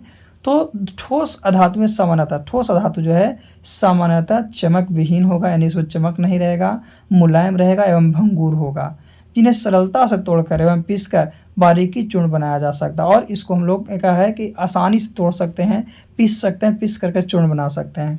कोयला एवं सल्फर इसके प्रमुख उदाहरण, कोयला और सल्फर जो है इसका प्रमुख उदाहरण है ना। आगे तो कोयला और सल्फर जो इसका प्रमुख उदाहरण है, लेकिन कार्बन का एक अन्य अपरूप भी है जिसको हम लोग हीरा बोलते हैं। तो हीरा जो है धातुओं के इस गुण का अपवाद है, इसमें ऐसा गुण नहीं है। जो सर्वाधिक कठोर अधातु है, जो सर्वाधिक कठोर है, सबसे ज़्यादा कठोर अधातु में आपका कौन आ गया, तो हीरा आ गया। फिर है आपका कि ये उष्मा तथा विद्युत के कुछ अलग होते हैं। कार्बन के अपरूप ग्रेफाइट को छोड़कर, कार्बन के अपरूप ग्रेफाइट को छोड़कर जितने भी अधातु होते हैं वो उष्मा तथा विद्युत के कुछ अलग होते हैं। उष्मा तथा क्या होते हैं, विद्युत के कुछ अलग होते हैं। चलिए आगे हम लोग चलते हैं। तो जो है आपका अधातु के निम्न गलनांक एवं निम्न कथनांक होता है। निम्न गलनांक एवं निम्न कथनांक, यानी धातुओं की तुलना में अधातु के गलनांक एवं कथनांक सामान्यतः निम्न होते हैं, परंतु कार्बन, हीरा और ग्रेफाइट तथा बोरान अपवाद में जिसके गलनांक कुछ होता है। कौन कौन, कार्बन हो गया, हीरा हो गया, ग्रेफाइट तथा बोरान हो गया, इसके जो आपका गलनांक और कथनांक क्या है, ऊंच होते हैं। फिर इलेक्ट्रॉन ग्रहण करने की क्षमता, तो अधातुओं में धातुओं की अभिक्रिया करके समय इलेक्ट्रॉन ग्रहण करते हैं, निस्साधा करते हैं और करने के बाद ये उत्कृष्ट गैस के समान इलेक्ट्रॉनिक विन्यास को प्राप्त कर लेते हैं। और अधातुओं में परमाणु संख्या जो बाहरी कक्षा में होती है वो 4 से 8 होती है। हाइड्रोजन और हीलियम है जो ऑप्शनल में है, जिसके बाह्यतम कक्षा में इलेक्ट्रॉन की संख्या 1 और 2 है, फिर भी अधातु है। और अधातु इलेक्ट्रॉन ग्रहण करते हैं, इसलिए अधातु पे ऋण आयन रहता है। अधातु पे क्या रहता है, ऋण आयन रहता है। तो ये आपका अधातु का गुण था। तो आज हम लोग धातु और अधातु दोनों के गुण के बारे में डीपली जान चुके हैं। अगले वीडियो में फिर से हम लोग किसी टॉपिक के साथ मिलते हैं। तो आज के लिए इतना ही काफ़ी। आज हम लोग धातु कर्म के मानते हैं। धातु कर्म क्या है, धातु कर्म के बारे में। तो कोई भी धातु जो है प्राकृतिक में शुद्ध रूप से नहीं पाई जाती है। कोई भी धातु जो है आपका शुद्ध रूप से प्रकृति में जो है आपका नहीं पाई जाती है। तो प्राकृतिक में उपस्थित धात्विक खनिज को विभिन्न प्रक्रिया द्वारा धातु जो है धातु का निष्कर्षण करना है धातु कर्म कहलाता है। यानी कि धातु में से उपस्थित जो आपका अयस्क है, यानी कि प्रकृति में उपस्थित धात्विक खनिज से विभिन्न प्रक्रियाओं को हटा देंगे, उसी को हम लोग क्या कहेंगे, धातु का निष्कर्षण। तो सबसे पहले खनिज होता क्या, खनिज के बारे में जानते हैं। तो खनिज प्राकृतिक में उपस्थित वे रासायनिक पदार्थ हैं जो अकार्बनिक प्रक्रिया द्वारा निर्मित होते हैं, तो निश्चित एवं स्वरूप रासायनिक संरचना वाले होते हैं। वस्तुतः उन्हीं पदार्थों को खनिज कहते हैं जिन्हें खनन के माध्यम से प्राप्त होता है। यानी खनन से प्राप्त करेंगे उसको खनिज कहेंगे। चलिए आगे। तो खनिज जो है प्राकृतिक से प्राप्त खनिजों को दो वर्गों में विभाजित किया गया। प्राकृतिक से प्राप्त खनिजों को दो वर्गों में विभाजित किया गया। पहला धात्विक खनिज, दूसरा अधात्विक खनिज। तो धात्विक खनिज क्या है, धात्विक खनिज में धातु मौजूद है। धात्विक खनिज है उसमें धातु मौजूद होगा, जबकि अधात्विक खनिज में धातुएं अनुपस्थित होती है। अधात्विक खनिज है उसमें जो खनिज है उसमें क्या है, अधात्विक खनिज में धातुएं अनुपस्थित रहती है। चलिए अयस्क की बात करते हैं। तो अवयस्क खनिज जिसमें किसी विशिष्ट धातु की मात्रा, जिसमें कोई विशिष्ट धातु की मात्रा अधिक हो तथा उस खनिज से धातु का निष्कासन सरल आर्थिक रूप से लाभप्रद हो, और उस खनिज से धातु का निष्कासन जो हो सरलतम एवं आर्थिक रूप से लाभप्रद हो, तो उसमें उपस्थित धातु विशेष का अयस्क कहलाता है। इसीलिए सभी अयस्क खनिज होते हैं, परंतु सभी खनिज अयस्क नहीं होते हैं। सभी खनिज, तो खनिज कहने का क्या है कि धातु की मात्रा अधिक होगा और अशुद्धि कम रहेगा। धातु की मात्रा क्या होगा, अधिक होगा और अशुद्धि कम रहेगा। तो सभी अयस्क खनिज होते हैं, किंतु सभी खनिज अयस्क नहीं होते। जितने अयस्क हैं वो खनिज होगा, लेकिन जितने खनिज हैं वो अयस्क नहीं होगा। जैसे देखिए अयस्क जो है ना वो आपका खनिज के अंतर्गत नहीं, लेकिन खनिज जो अयस्क के अंतर्गत आते हैं। चलिए आगे चलते हैं। तो आगे है आपका धातु कर्म जो है 3 प्रकार से होता है। एक है अयस्क का संधारण, धातु का निष्कर्षण और धातु का शुद्धिकरण। तो अयस्क का संधारण क्या है, अयस्क के संधारण के बारे में जानते हैं। तो खनन के माध्यम से प्राप्त अयस्कों में अनेक अशुद्धि जैसे मिट्टी, कंकड़, बालू, सिलिकस आदि मौजूद रहते हैं। इसी को हम लोग गैंग कहते हैं। क्या कहते हैं, गैंग कहते हैं। तो अयस्कों के संधारण की प्रक्रिया को अयस्कों का समुद्रीकरण कहा जाता है। अयस्क के संधारण की प्रक्रिया को अयस्क का समुद्रीकरण भी कहा जाता है, और इस प्रक्रिया के अंतर्गत अयस्कों में उपस्थित अशुद्धियों को दूर किया जाता है। अयस्क में उपस्थित अशुद्धि है उसी को क्या करते हैं, दूर करते हैं। वही अयस्क का संधारण कहलाता है। क्या, अयस्क का संधारण कहलाता है। तो अयस्क का संधारण कितनी विधि से होता है, जैसे धातु कर्म में 3 विधि। अयस्क का संधारण है, धातु का निष्कर्षण है और धातु का शुद्धिकरण है। उसी तरह से अयस्क के संधारण के बारे में डिटेल जानते हैं कि अयस्क का संधारण में, तो अयस्क के संधारण निम्नलिखित विधियों से होता है, जिसमें पहला है गुरुत्वीय पृथक्करण। पहला क्या, गुरुत्वीय पृथक्करण। दूसरा है चुंबकीय पृथक्करण। दूसरा क्या है, चुंबकीय पृथक्करण। और तीसरा है फिन प्लवन विधि। ये 3 माध्यम से अयस्कों का संधारण किया जाता है। तो सबसे पहले गुरुत्वीय पृथक्करण के बारे में जानते हैं।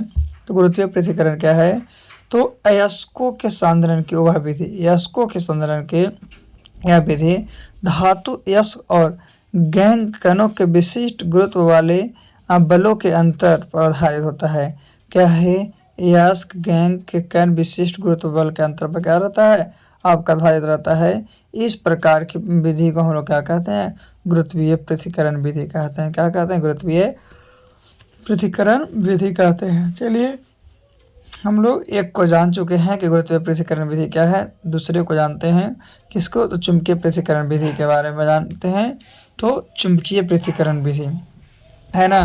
तो चुंबकीय पृथक्करण विधि कहने का मतलब है कि सामान्यतः धातु अयस्क उसमें उपस्थित गैंग कणों से भारी होता है। कणों से क्या होता है, भारी होते हैं। और जब अयस्क चूर्ण को जल की धाराएं प्रवाहित कराई जाती है, जल की धाराएं प्रवाहित कराई जाती है, तो हल्के जो गैंग होते हैं, हल्के जो गैंग है वो जल के साथ बह जाते हैं। हल्के गैंग जल के साथ बह जाते हैं तथा भारी अयस्क जो होते हैं कण नीचे रह जाते हैं।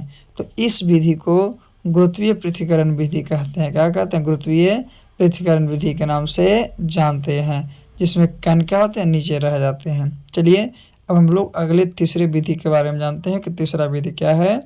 तो आगे है आपका चुंबकीय पृथक्करण विधि। तो यदि अयस्क जो कण है आपका कण तथा गैंग कणों में कोई एक चुंबकीय गुण वाला होता है, गैंग कण वाला हो गया, अयस्क कण हो गया, इसमें से कोई एक जो होता है चुंबकीय गुण वाला होता है। तो अयस्कों के सांद्रण के लिए चुंबकीय पृथक्करण विधि का उपयोग किया जाता है। चुंबकीय पृथक्करण विधि का उपयोग किया जैसा कि फिगर के माध्यम से बताया गया है। इस विधि में धातु जो है अयस्क का बारीक चूर्ण बनाकर उसे चुंबकीय रोलर से गुजारा जाता है। चुंबकीय क्या रोलर से गुजारा जाता है। और इस प्रक्रिया जब ऐसी प्रक्रिया होती है तो इसमें जो गैर चुंबकीय कण होते हैं रोलर से दूर हो जाते हैं। जितने भी आपका गैर चुंबकीय कण है वो रोलर से दूर हो जाएगा और जितने भी चुंबकीय कण है वो रोलर के नज़दीक आ जाएगा और नज़दीक आने के बाद एकत्रित हो जाएगा। तो उसी को हम लोग कहते हैं चुंबकीय पृथक्करण विधि। चलिए आगे चलते हैं। तो आगे है फेन प्लवन विधि। फेन प्लवन विधि क्या है। तो यह विधि जो है अयस्क कणों तथा गैंग कणों के जल तथा तेल में भींगने के गुणों के अंतर पर आधारित है, भींगने के गुण पर आधारित है। और इस विधि के माध्यम से सल्फाइड अयस्क का संधारण किया जाता है। इस विधि के माध्यम से फेन प्लवन विधि जो है उससे सल्फाइड अयस्कों का क्वेश्चन पूछता है कि सल्फाइड अयस्कों का संधारण किससे, तो फेन उत्प्लवन विधि से आपका किया जाता है। तो एक पात्र में अयस्क चूर्ण क्या है तिल का तेल फेन अस्थायी कारक तथा जल मिलाकर वायु प्रवाहित की जाती है। इस प्रक्रिया में अयस्क जो है कण तेल में भींगकर झाग के रूप में जल के ऊपर कैद हो जाते हैं और जो अशुद्ध रहते हैं गैंग जो रहते हैं कण भीतर क्या होते हैं पात्र में नीचे रह जाते हैं। तो इस प्रकार फेन प्लवन विधि के द्वारा आपका अयस्क का संधारण किया जाता है।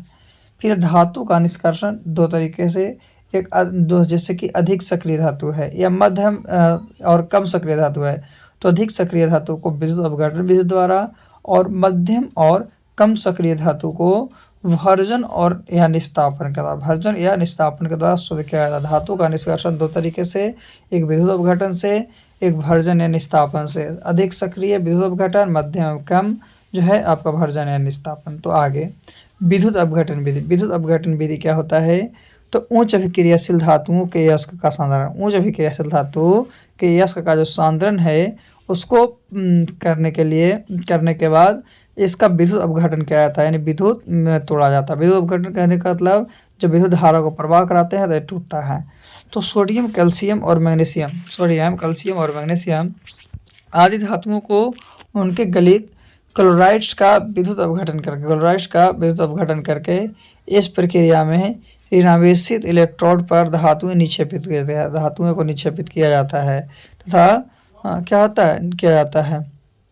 तथा धनावेष्ट इलेक्ट्रॉन पर क्लोरीन का संकेंद्रण हो जाता है। और धनावेष्ट जो आपका इलेक्ट्रॉन है उस पर क्लोरीन का क्या होता है संकेंद्रण हो जाता है। तो ये है आपका विद्युत अपघटन विधि। कौन सी विधि, विद्युत अपघटन विधि। चलिए इसके बाद हम लोग जानते हैं विद्युत अपघटन विधि के बाद है ना क्या है भर्जन के बारे में। भर्जन क्या है।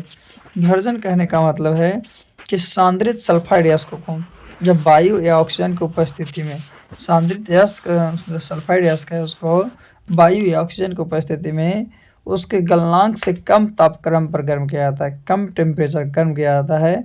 तो यह प्रक्रिया को भर्जन कहता है। यह प्रक्रिया क्या कहलाता है, भर्जन कहलाता है। और भर्जन प्रक्रिया में सल्फाइड अयस्क को भट्ठी में वायु की नियमित आपूर्ति के साथ गर्म किया जाता है। और उच्च ताप पर अयस्क में उपस्थित सल्फर वायु में उपस्थित ऑक्सीजन के साथ क्या है कि अभिक्रिया करता है, ऑक्सीजन के साथ अभिक्रिया करता है और करने के बाद सल्फर डाइऑक्साइड का निर्माण करता है। और जो अयस्क से वायु में क्या होता है मुक्त हो जाता है, अयस्क से वायु में मुक्त हो जाता है। तो परिणाम स्वरूप केवल धातु ऑक्साइड रह जाते हैं। तो भर्जन जो है वायु की उपस्थिति में होता है ना। चलिए भर्जन के बाद हम लोग जानते हैं किसके बारे में, निस्तापन के बारे में। तो निस्तापन क्या है। तो सांद्रित अयस्क को वायु की अनुपस्थिति में, एक को वायु की उपस्थिति में गर्म किया गया और एक को वायु की अनुपस्थिति में गर्म करने पर उसके गलनांक से कम ताप पर गर्म किया जाता है। तो इस प्रक्रिया को निस्तापन है। निस्तापन में वायु आपका एब्सेंट रहता है, यानी कि ना रहता है, अनुपस्थित रहता है, और भर्जन में वायु आपका उपस्थित रहता है। तो इस प्रक्रिया में हाइड्रोक्साइड तथा कार्बोनेट यस्कों को, हाइड्रोक्साइड और जो कार्बोनेट यस्क है उसको वायु की सीमित मात्रा में अथवा वायु की अनुपस्थिति में गलनांक से कम ताप पर, उसका जो गलनांक है उससे कम ताप पर जब गर्म करते हैं, परिणाम स्वरूप वाष्पशील पदार्थ अयस्क से पृथक हो जाते हैं। और इसका रिजल्ट क्या निकलता है कि जितने भी वाष्पशील पदार्थ हैं वो अयस्क से अलग हो जाते हैं और धातु जो है आपका ऑक्साइड के रूप में बच जाता है। तो इस प्रक्रिया को निस्तापन कहते हैं। आगे फिर है धातुओं का शुद्धिकरण, तो उसमें गैंग है। तो पृथ्वी से खनिज यस्कों में मिट्टी, रेत आदि जैसी कई अशुद्धियाँ होती है और यही अशुद्धि को गैंग कहते हैं। अशुद्धि को क्या कहते हैं? गैंग कहते हैं। गालक क्या है? तो यस्क में अशुद्धियों को दूर करने के लिए, यस्क जो है उसमें जितने भी अशुद्धि है उसको दूर करने के लिए बाहर से मिलाए जाने वाला पदार्थ, बाहर जो मिलाते हैं ताकि उससे विक्रिया करके हटा दें, उसी को गालक कहते हैं। फिर धातुमल क्या है? तो यस्क में उपस्थित गंदगी तथा बाहर से मिलाए गए फ्लक्स, यस्क में मौजूद गंदगी जो है वो और बाहर से मिलाए गए जो फ्लक्स है वो, इन दोनों को मिलाकर धातुमल कहलाता है। धातुमल कहलाता है। यानी धातुमल कहने का मतलब क्या है? तो गैंग और plus flux, gang plus flux, flux को गालक और गैंग को धातुमल कहते हैं। चलिए आगे चलते हैं। तो महत्वपूर्ण धातुओं और उनके यस्क, जैसे एल्युमिनियम का महत्वपूर्ण, एल्युमिनियम धातु है उसके यस्क कौन है? तो एल्युमिनियम को बॉक्साइड, डायस्पोर, कोरंडम या क्रायोलाइट। और वही कॉपर, तो कॉपर का कौन कौन हो गया यस्क? तो कॉपर पायराइट, कॉपर ग्लॉस, क्यूप्राइस और मैलेकाइट्स। तो bauxite Al2O3 × 2H2O, डायस्पोर्ट Al2O3 × H2O, corundum Al2O3 और क्रायोलाइट Na3Al F6। ही कॉपर पायराइट जो है CuFeS2, copper glass Cu2S, क्यूप्राइस Cu2O और मैलेकाइट जो है आपका तो CuOH2 × CuCO3, ये आपका है। तो याद रखना एल्युमिनियम के 4 गो है, बॉक्साइड, डायस्पोर, कोरंडम और क्रायोलाइट, सभी का फार्मूला बगल में दिया गया है। फिर कॉपर के भी 4 है, कॉपर पायराइट, कॉपर ग्लास, क्यूप्राइट्स और मैग्नेटाइट का फार्मूला भी दिया गया है। फिर है कैल्शियम, कैल्शियम के भी 4 हैं। कैल्शियम के कितने हैं? 4 हैं। पहला डोलोमाइट जिसका सूत्र CaCO3 × MgCO2 होता है। दूसरा है कैल्साइट जिसे CaCO3 बोलते हैं, कैल्शियम कार्बोनेट बोलते हैं। तीसरा जिप्सम CaSO4 × 2H2O और फिर है स्पर्टम, तो स्पर्टम को बोलते हैं CaSiO MgSiO। उसका सोडियम के भी आपका यस्क कौन कौन है? तो साधारण नमक NaCl, फिर है चिल्ली साल्ट पीटर NaNO3 होता है। फिर है बोरेक्स, बोरेक्स के Na2B4O7 × 10H2O। फिर सोडियम कार्बोनेट तो Na2CO3 × 10H2O, Na2CO3 × 10H2O, ये सोडियम का क्या है आपका? तो मैग्नीशियम के कैल्शियम और हम लोग सोडियम के यस्क के बारे में जान चुके हैं। चलिए थोड़ी सी और हम लोग इस वीडियो के माध्यम से जानते हैं। तो आगे है जिंक, जिंक के 3 आपका है, जिंकाइंट है, जिंक ब्लेंड है और कैलेमाइन है। जिंकाइंट के ZNO, जिंक को ZNS और कैलेमाइन को ZnCO। लेड जो है प्लम्बम, उसके 2 हैं, गैलेना और सिरोसाइस्ट। गैलेना को PbS और सिरोसाइस्ट को PbCO2 है ना। मरकरी Hg जो है ना, मरकरी का क्या है आपका यस्क? सीनेवार है, जिसका फॉर्मूला HgS होता है। क्या होता है? HgS होता है। टीन की बात करते हैं तो टीन का भी एक है जिसको बोलते हैं कैसेराइट्स का जो सूत्र है वो आपका SnO2 है, SnO2 है। तो ये सब जो क्वेश्चन है अक्सर पूछा जाता है, ऐसा नहीं कि नहीं, ये सब क्वेश्चन आपको अक्सर पूछा जाता है। तो अभी टीन के बाद हम लोग आगे जानते हैं। तो आगे है लोहा, लोहा के 4 हैं, मैग्नेटाइट्स Fe3O4, हेमेटाइट Fe2O3, सीनेराइस्ट FeCO3, आयरन पायराइट तो FeS2, उसका बाद थोरियम तो थोरियम का आपका क्या है, थोरियम का मोनोजाइट है। थोरियम का क्या है, मोनोजाइट। तो ये था आज का, जिसमें धातु मल के बारे में जाने, है ना, यस्कों का सांद्रण के बारे में जाने, कौन कौन सा विधि से कैसे होता है। तो ये आज का आपका टॉपिक था। तो अगले दिन हम लोग अगले वीडियो के साथ मिलते हैं। आज के लिए इतना ही काफ़ी है।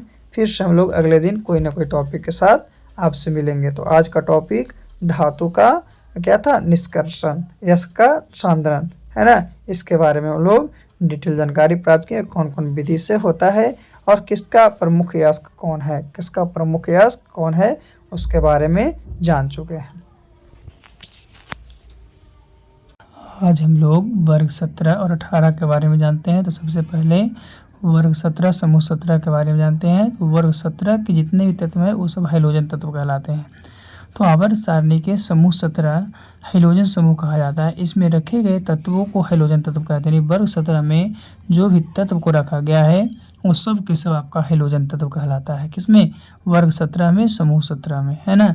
और इस समूह में कुल 6 तत्व रखे गए हैं। ये समूह जो है हैलोजन तत्व, हैलोजन तत्व में कुल 6 तत्व को रखा गया है, जिसमें है फ्लोरीन, क्लोरीन, ब्रोमीन, आयोडीन, एस्टेटिन और टेनेसिन। ये 6 तत्व जो है आपका 17वें ग्रुप में है, 17वें ग्रुप में, है ना। तो ऐसे क्वेश्चन पूछता है, जैसे कि आपको क्या है, प्रोडिक्ट टेबल में आपको कलर से जो इंडिकेट किया गया है वो सब आपका हैलोजन तत्व के ग्रुप है। तो याद रखना, हैलोजन ग्रुप जो है 17 के, जिसमें कुल टोटल तत्वों की संख्या 6 है। चलिए एक एक करके हम लोग सबको जानेंगे, लेकिन हैलोजन तत्व के बारे में और थोड़ी सी जानते हैं। तो उपयुक्त 6 तत्वों में से प्रथम 5 तत्वों को निश्चित रूप से हैलोजन तत्व कहा जाता है, लेकिन जो अंतिम तत्व है टेनेसिन, उसके विषय में वैज्ञानिक के भी मतभेद है, वो कन्फर्म नहीं हुआ है। लेकिन हैलोजन समूह जो है आवर्त सारणी का एक ऐसा समूह है जिसमें जिसका समान ताप एवं दाब पर पदार्थ की तीनों मुख्य अवस्था होती है, ठोस, द्रव और गैस। इसमें यानी हैलोजन ग्रुप में तीनों अवस्था वाले तत्व होते हैं, ठोस, द्रव और गैस वाले। फ्लोरीन और क्लोरीन जो है गैसीय अवस्था में है। आयोडीन और एसिटिलीन जो है ठोस अवस्था में, जबकि ब्रोमीन जो है द्रव अवस्था में। तो कहने का मतलब इसमें तीनों जो है आपका अवस्था में है। तो हैलोजन तत्वों के अंतिम कोष में 7 इलेक्ट्रॉन, जो हैलोजन तत्व है, हैलोजन तत्व के अंतिम इलेक्ट्रॉन की संख्या कितनी, अंतिम कक्षा में इलेक्ट्रॉन की संख्या 7 होती है। इसीलिए इन तत्वों को अष्टक प्राप्त करने के लिए एक ही इलेक्ट्रॉन की आवश्यकता होती है, और जब ओनली एक इलेक्ट्रॉन की आवश्यकता होगा, इसीलिए क्या होते हैं, अधिक क्रियाशील होते हैं, अत्यधिक क्रियाशील होते हैं। तो सबसे पहले फ्लोरीन की बात करते हैं। तो फ्लोरीन का संकेत F होता है, जिसकी परमाणु संख्या 9 है और परमाणु द्रव्यमान 18.99 यानी 19, लगभग 19। समान एवं दाब पर अवस्था कौन सी है, गैस है। इसकी खोज आपका हेनरी मायसन 1886 ईस्वी में किया था। यह सबसे हल्का हैलोजन तत्व है। जो फ्लोरीन है सबसे हल्का हैलोजन तत्व है तथा सबसे अधिक विद्युत ऋणात्मक तत्व है, और हैलोजन जो है आपका फ्लोरीन जो सबसे अधिक विद्युत ऋणात्मक तत्व है। यह हीलियम और नियॉन के अतिरिक्त लगभग सभी तत्वों के साथ क्रिया करता है। ये जो है आपका हीलियम और नियॉन के अलावा करीब करीब सभी तत्वों के साथ आपका अभिक्रिया करेगा। कौन, फ्लोरीन। इसका उपयोग तो फ्लोरीन तथा नवकीय ईंधन में प्रसंस्करण में, टेफ्लॉन जैसे उच्च ताप सब फ्लोरोकेमिकल के निर्माण में, टूथपेस्ट के निर्माण में, फ्रिज एवं एसी में और CFC के रूप में, ये सब का उपयोग हम लोग फ्लोरीन में, मतलब फ्लोरीन का उपयोग ये सब में करते हैं। तो ये था सबसे पहला तत्व जो सबसे हल्का था और सबसे अधिक विद्युत ऋणात्मक। चलिए दूसरे तत्व की बात करते हैं। तो दूसरा तत्व है फ्लोरीन के बाद आपका क्लोरीन। तो क्लोरीन की बात करते हैं तो क्लोरीन की परमाणु संख्या 17 होती है, जिसका रासायनिक चिन्ह जो है आपका Cl होता है, और इसका परमाणु द्रव्यमान 35.45। जो क्लोरीन है, क्लोरीन का परमाणु द्रव्यमान 35.45 होता है। समान ताप एवं दाब अवस्था पर एक गैस अवस्था में होता है, जिसकी खोजकर्ता CW सीले ने किए थे, यानी क्लोरीन की खोजकर्ता CW सीले के द्वारा किया गया था। यह हल्के पीले रंग की एवं तेज गंध वाली गैस है। जो क्लोरीन है वो हल्के पीले रंग की होती है और इसका गंध जो होता है बहुत तेज होता है। यह धातुओं एवं अधातुओं दोनों के साथ क्रिया करके क्लोराइड्स का निर्माण करती है। धातु के साथ भी या तो अधातु के साथ भी जब भी अभिक्रिया करेगा तो क्लोराइड्स का निर्माण करेगा। इसका उपयोग जो है आपका विरंजक चूर्ण में, आंसू गैस में, मस्टर्ड गैस में, क्लोरोफॉर्म में, औषधियों आदि के निर्माण में होता है। और इसके साथ साथ इसका उपयोग वस्त्र को रंगने में, सोने व प्लेटिनियम धातु के निष्कर्षण में तथा जल के शुद्धिकरण में। क्लोरीन के बाद ब्रोमीन की बात करते हैं। तो ब्रोमीन जो है उसका चिन्ह Br होता है, परमाणु संख्या 35 है और परमाणु द्रव्यमान 79.90 है। ये समान ताप एवं दाब पर क्या होता है, द्रव अवस्था में होता है। इसकी खोज आपका क्या है, ए.जे. बैलार्ड ने 1826 ईस्वी में किया था। यह एकमात्र धातु तथा आवर्त सारणी का दूसरा तत्व है। आवर्त सारणी का दूसरा तत्व है ना, यानी मात्र एक धातु है और आवर्त सारणी का दूसरा तत्व है जो समान ताप पर द्रव अवस्था में पाया जाता है। अब ब्रोमीन जो है समुद्री जल, प्राकृतिक खारे जल के स्रोत एवं खारे जल की झीलों के वाष्प में मौजूद यौगिक में पाया जाता है ना। इसका उपयोग फोटोग्राफी में सिल्वर ब्रोमाइड के रूप में, कृषि में कीटाणुनाशक के रूप में और नींद आने वाली औषधि में करते हैं। नींद आने वाली जो औषधि है उसमें भी इसका प्रयोग किया जाता है। तो ये आपका ब्रोमीन है। क्या है, ब्रोमीन है। इसकी परमाणु संख्या कितनी थी, 35। चलिए इसके बाद हम लोग आगे बात करते हैं ब्रोमीन के बाद आयोडीन की।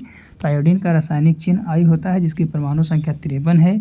इसका परमाणु द्रव्यमान 126.9 है। ये समान ताप एवं द्रव अवस्था में रब्बेदार है, जिसकी खोजकर्ता बर्नार्ड कोडस ने 1811 ईस्वी में किया था। यह हाइड्रोजन समूह का सबसे भारी तत्व है जो चमकीला, रब्बेदार और गहरे बैंगनी तथा काले रंग का होता है। विश्व के अधिकांश आयोडीन जो है समुद्रों में पाया जाता है, विशेषतः उन स्थानों में जहाँ समुद्री जीवन अधिक विकसित रहता है, यानी जीव एवं वनस्पति होते हैं। तो इसका उपयोग, यह मानव शरीर के लिए आवश्यक पोषक तत्व है। शरीर में इसकी कमी से थायराइड ग्रंथि से थायरोक्सिन हार्मोन में स्राव की कमी आती है और गलगंड या घेंघा रोग होता है। इसी के कारण गलगंड यानी आयोडीन की कमी के कारण गलगंड या घेंघा रोग होता है। इसके अतिरिक्त यह कीटनाशक में, अभिकर्मक में, दर्द निवारक में, औषधि में आदि के निर्माण में भी इसका उपयोग किया जाता है। तो यह जो है हैलोजन तत्व का सबसे भारी तत्व है आयोडीन। चलिए आयोडीन के बाद हम लोग बात करते हैं उत्कृष्ट गैस के बारे में। तो उत्कृष्ट गैस क्या है, नोबेल गैस जिसको बोलते हैं। तो आवर्त सारणी के समूह 18 में सम्मिलित गैसीय तत्वों को उत्कृष्ट गैस कहते हैं, या इसी को दुर्लभ गैस या शून्य समूह भी कहा जाता है। तो उत्कृष्ट गैस निम्नलिखित है। पहला हीलियम, दूसरा है नियॉन, तीसरा है आर्गन, चौथा है क्रिप्टॉन, पांचवा है जिनॉन और छठा है रेडॉन। ये 6 जो है आपका अक्रिय गैस है, उत्कृष्ट गैस है। तो उत्कृष्ट गैस के परमाणु का ब्राहक कोषपूर्ण होता है। उत्कृष्ट गैस जो है उसके बाहरी कक्षा का इलेक्ट्रॉन पूर्ण होता है, इसीलिए इसमें अत्यंत निम्न अभिक्रियाशील पाई जाती है और यही कारण है कि अक्रिय गैस यानी किसी से अभिक्रिया नहीं करती है। तो याद रखना है कि अक्रिय गैस कौन से समूह में आएंगे, कौन से वर्ग में आएंगे। तो अक्रिय गैस जो है आपका 18वें वर्ग में आएंगे, जिसमें अक्रिय गैसों की संख्या कितनी है, तो अक्रिय गैसों की संख्या आपका 6 है। कौन कौन, तो helium, neon, argon, krypton, xenon और रेडॉन। चलिए एक एक करके हम इस सभी के बारे में अध्ययन करते हैं, लेकिन इससे पहले प्रोडिक्ट टेबल में देखते हैं। जैसे कि प्रोडिक्ट टेबल में सबसे लास्ट जो 18वें वर्ग है वही आपका अक्रिय गैस है। तो हीलियम की बात करते हैं। तो हीलियम का आपका संकेत He होता है। इसकी परमाणु संख्या 2 है, परमाणु द्रव्यमान 4 है। इसका खोजकर्ता जुल्स जेनसेन एवं J.N. लॉकर ने किया था 1868 ईस्वी, लेकिन इसका नामकरण जो है लॉकेयर एवं फ्रैंकलैंड ने किया था। हीलियम जो है उत्कृष्ट गैसों के समूह में प्रथम तत्व है। उत्कृष्ट गैस है उसमें प्रथम तत्व है। द्रव हीलियम का उपयोग MRI स्कैनर में किया जाता है। गोताखोरों द्वारा श्वसन हेतु यानी कि हीलियम प्लस ऑक्सीजन में किया जाता है। मौसम संबंधी अध्ययन के लिए भी हम लोग इसका प्रयोग करते हैं। सजावटी गुब्बारे के लिए भी हम लोग हीलियम का प्रयोग करते हैं। वायुयान के लिए भी हम लोग वायुयान एवं रेसिंग कार के टायर में भरने के लिए भी हम लोग हीलियम का ही प्रयोग करते हैं। तो याद रखना है हीलियम जो है आपका उत्कृष्ट गैस है, उसमें पहला तत्व है जिसका संकेत He होता है, परमाणु संख्या 2 होता है, परमाणु द्रव्यमान 4 होता है। इसकी खोज 1868 ईस्वी में किया गया था। इसका नामकरण लॉकर एवं फ्रैंकलैंड ने किया था। हीलियम के बाद हम बात करते हैं नियॉन की। नियॉन क्या है, तो नियॉन की रासायनिक चिन्ह Ne होता है, जिसकी परमाणु संख्या 10 है और परमाणु द्रव्यमान 20.18 है। इसकी खोजकर्ता आपका विलियम रैमजे एवं मॉरिस ट्रेवर्स ने 1898 में किया था, 1898 में। तो नियॉन की खोज आपका क्रिप्टॉन और जिनॉन के बाद हुआ था। नियॉन की खोज कब हुआ था, तो क्रिप्टॉन और जिनॉन के बाद आपका नियॉन की खोज की गई थी। यह वायु से हल्की होती है, इसीलिए पृथ्वी के वायुमंडल से भी बाहर निकल जाती है। पृथ्वी के वायुमंडल से क्या होता है, बाहर चला जाता है। नियॉन लैंप में प्रयोग करने पर यह नारंगी प्रकाश प्रदान करता है और नियॉन लैंप अगर इसका प्रयोग करते नियॉन को तो लाल नारंगी प्रकाश प्रदान करता है। इसका उपयोग तो विज्ञापन प्रदर्शन करने वाले वोट्स के बल्बों में, विज्ञापन को प्रदर्शित करने वाले जो वोट्स है उसके बल्बों में करते हैं। संकेत पट्टों यानी साइन बोर्ड में करते हैं, निर्वात नली में करते हैं। इसके अलावा टेलीविज़न, ट्यूब्स आदि में किया जाता है। तो ये था नियॉन, जिसकी खोज क्रिप्टॉन और जिनॉन के बाद हुई थी, जिसकी परमाणु संख्या 10 है, संकेत Ne है, परमाणु द्रव्यमान 20.18 है। फिर आर्गन की बात करते हैं। तो आर्गन का Ar है, संकेत परमाणु संख्या 18 है, परमाणु द्रव्यमान 40 है और खोजकर्ता जो है विलियम रैमजे एवं लॉर्ड रेले ने 1894 ईस्वी में किया था। आर्गन एक रंगहीन, गंधहीन एवं अज्वलनशील तथा अविषाक्त गैस है ना। उपयोग तो आर्गन जो है रासायनिक रूप से अक्रिय गैस है, रासायनिक रूप से क्या अक्रिय गैस है, इसीलिए यह नाइट्रोजन का सस्ता विकल्प है, यह नाइट्रोजन का क्या है, सस्ता विकल्प है। हाँ, उच्च ताप वाली औद्योगिक प्रक्रियाओं में, पैकिंग में, शराब निर्माण में, क्रजसरी में तथा कैंसर कोशिका के उपचार के लिए ऑर्गन का इस्तेमाल किया जाता है। तो ऑर्गन का संकेत AR था, परमाणु संख्या 18 थी, परमाणु द्रव्यमान 40 थी। इसका खोजकर्ता विलियम रैमजे एवं लॉर्ड रेले के द्वारा 1894 ईस्वी में किया गया था। और जो ऑर्गन थी एक रंगहीन, गंधहीन, अज्वलनशील एवं अविषाक्त गैस था। और आर्गन जो है रासायनिक रूप से अक्रिय गैस है, यानी कोई से अभिक्रिया नहीं करेगा। आर्गन की बात करते हैं क्रिप्टन की। तो क्रिप्टन का चिन्ह जो है KR है, परमाणु संख्या 36 है, परमाणु द्रव्यमान 83.79 है। इसका खोजकर्ता भी आपका विलियम रैमजे एवं मॉरिस ट्रेवर्स ने 1898 में किया था।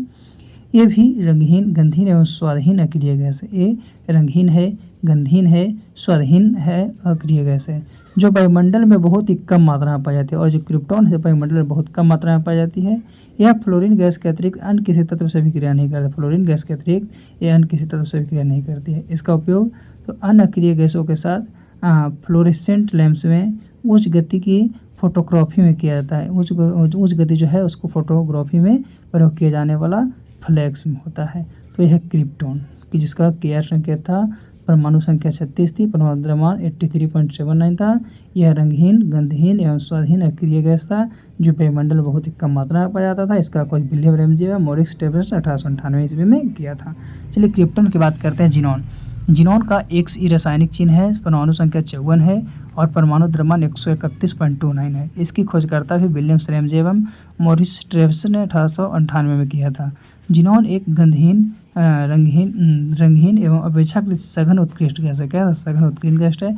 यह गैस के परमाणुओं का अंतिम कोष पूर्ण होता है, फिर भी यह अन्य उत्कृष्ट गैसों की अपेक्षा अधिक क्रियाशील है। अन्य जो है उसके साथ अविनाशी है, इसलिए जीनॉन को स्ट्रेजर गैस भी कहा जाता है। जीनॉन को कौन सा गैस? तो स्ट्रेजर गैस कहा जाता है। इसका उपयोग उच्च गति के फ्लैक्स बल्बों में, कैंसर उपचार में, 5-फ्लोरोरोसिल नामक औषधि के निर्माण में, उपग्रह एवं अंतरिक्ष यानों में, जीनॉन आयन प्रोपल्शन सिस्टम में इसका उपयोग किया जाता है जीनॉन का, है ना।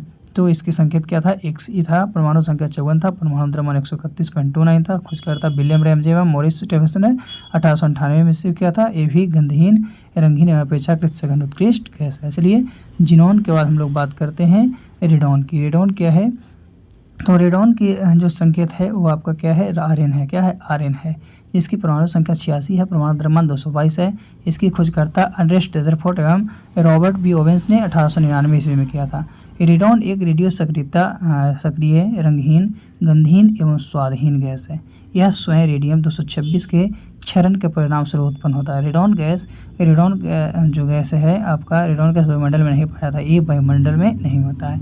इसका उपयोग कैंसर एवं ट्यूमर के उपचार में किया जाता है। इसका उपयोग जो है कैंसर एवं ट्यूमर के उपयोग में किया जाता है। तो आज हम लोग हाइड्रोजन ग्रुप और अक्रिय गैस ग्रुप के बारे में डिटेल जान लिए हैं कि किसका खोज कौन किया, किसका उपयोग कहाँ है, इस सब के बारे में। तो हम लोग कार्बन और उनके यौगिक के बारे में जानेंगे। उनका सूत्र क्या होता है, उनका क्रियाशील समूह क्या है। तो सबसे पहले हम लोग जानते हैं एल्केन का समान सूत्र। तो एल्केन का समान सूत्र जो होता है आपका CnH2n+2 होता है। एल्केन का समान सूत्र CnH2n+2 होता है। एल्काइन की बात करते हैं तो एल्काइन जो है, एल्काइन का समान सूत्र CnH2n-2 होता है। और एल्कीन जो है, एल्कीन का समान सूत्र CnH2n होता है।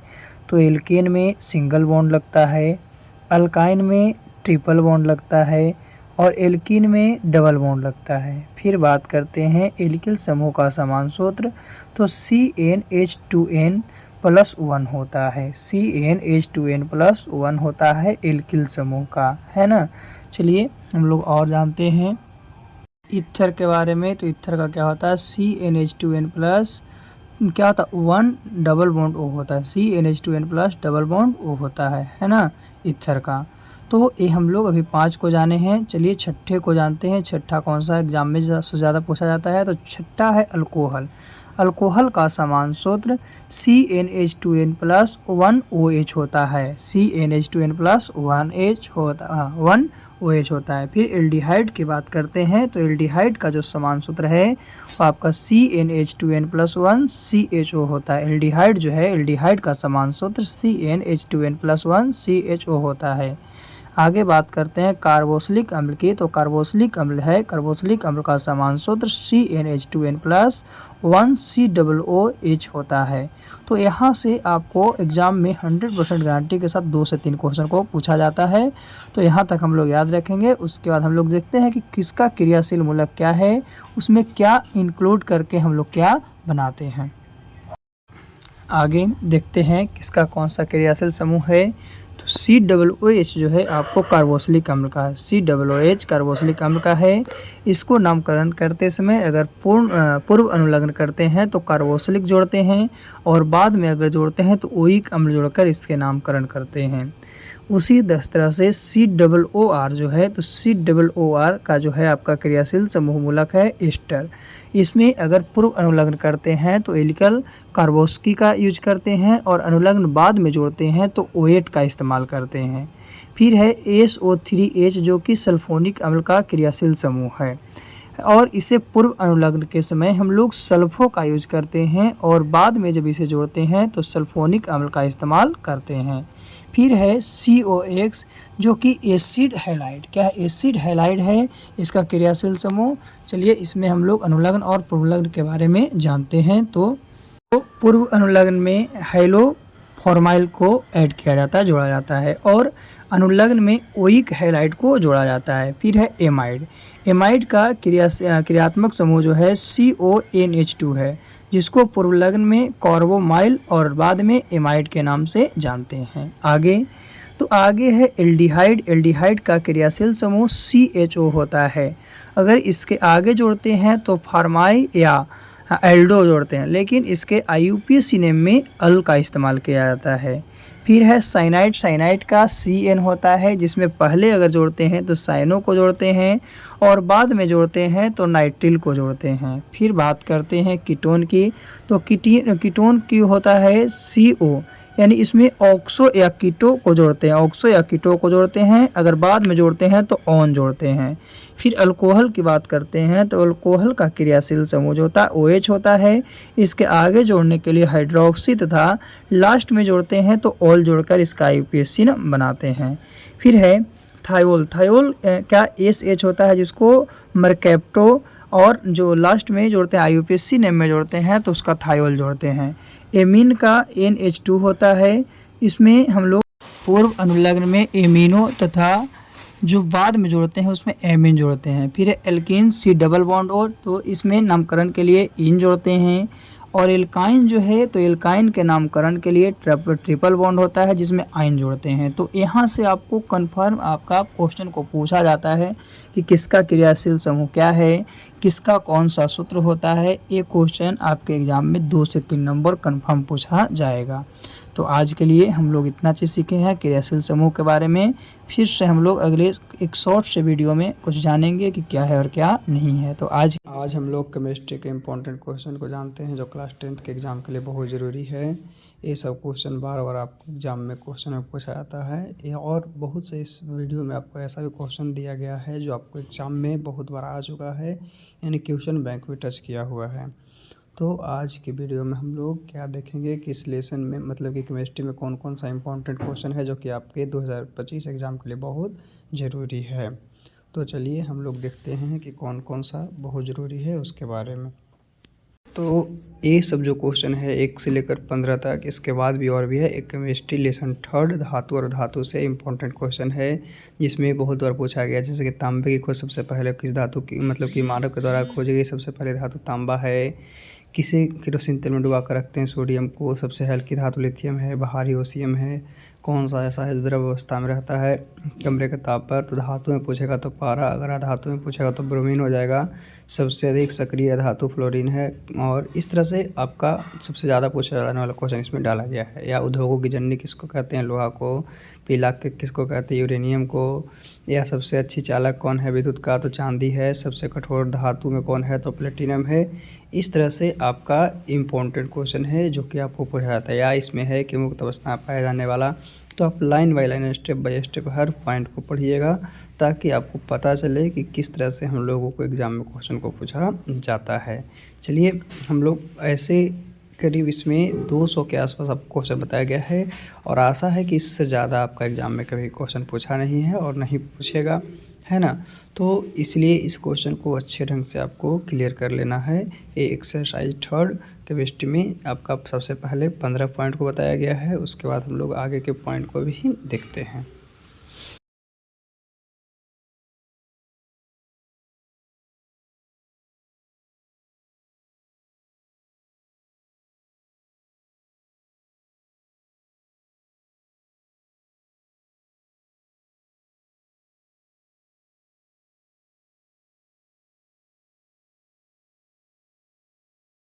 पंद्रह के बाद 16 पॉइंट में है इस तरह से कि कौन से गैस जो है गुब्बारे में भरा जाता है या किसका गलनांक सबसे अधिक होता है।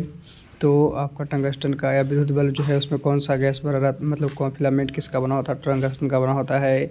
इसमें कौन सी गैस भरी होती है, ऑर्गन और नाइट्रोजन होती है। सिलिका क्या है, उपधातु है। तो इस तरह से आपको क्वेश्चन पूछा है, जैसे कि पूछता है कि बॉक्साइट किसका अयस्क है, तो एल्युमिनियम का अयस्क है। फिर पूछेगा सोल्डर जो है तो सीसा और टिना के मिश्र धातु के है। फिर पूछेगा पीतल में कौन कौन सा चीज़ है, तो वही बताना है कि पीतल में कौन कौन सा चीज़ है जो।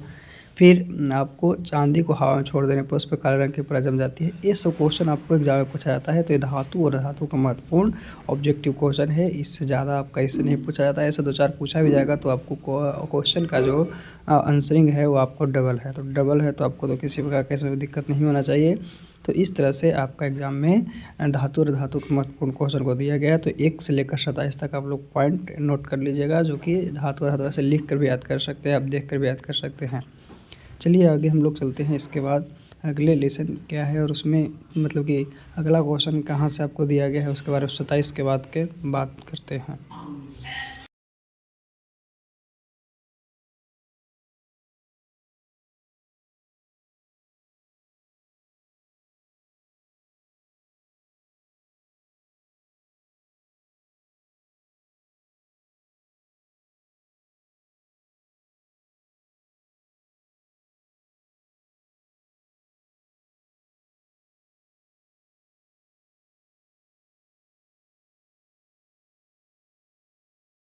फिर 28 से लेकर जो 40 तक है एक्सरसाइज 2 का है, यानी अम्ल भस्म और लवण से क्वेश्चन। जैसे पूछता है कि कौन से आपका लिटमस पत्र है जो कि नीले को लाल करता है, तो नीले को लाल करता है जो कि आपका अम्ल हो गया, नीले को लाल करता है। क्षार हो गया जो कि आपका लाल को नीला कर देता है। फिर ये पूछा जल में घुल कर क्या देता है, तो हाइड्रोजन आयन, और भस्म में क्या देता है, तो हाइड्रोक्साइड आयन। तो इस तरह से पूछता है। जैसे पूछेगा कि CO2 गैस चूने के पानी का रंग कैसा कर देता है, तो दूधिया कर देता है। या पूछेगा कि मधुमक्खी के डंक में मेथनोइक अम्ल कौन सा अम्ल पाया जाता है, मेथनोइक अम्ल पाया जाता है। या शुद्ध जल का pH मान कितना है। इस तरह से आपका पूछा बेकिंग सोडा हो गया, संगमरमर हो गया, चीनी हो गया, टूथपेस्ट हो गया। तो ये सब का आपका क्या पूछेगा, आपसे नाम पूछा जाएगा। तो याद रखना है ये आपका एक्सरसाइज 2 अम्ल भस्म और क्या है लवण से इम्पोर्टेंट क्वेश्चन को बताया गया है। तो चलिए आगे हम लोग देखते हैं कि आगे और कौन सा क्वेश्चन है।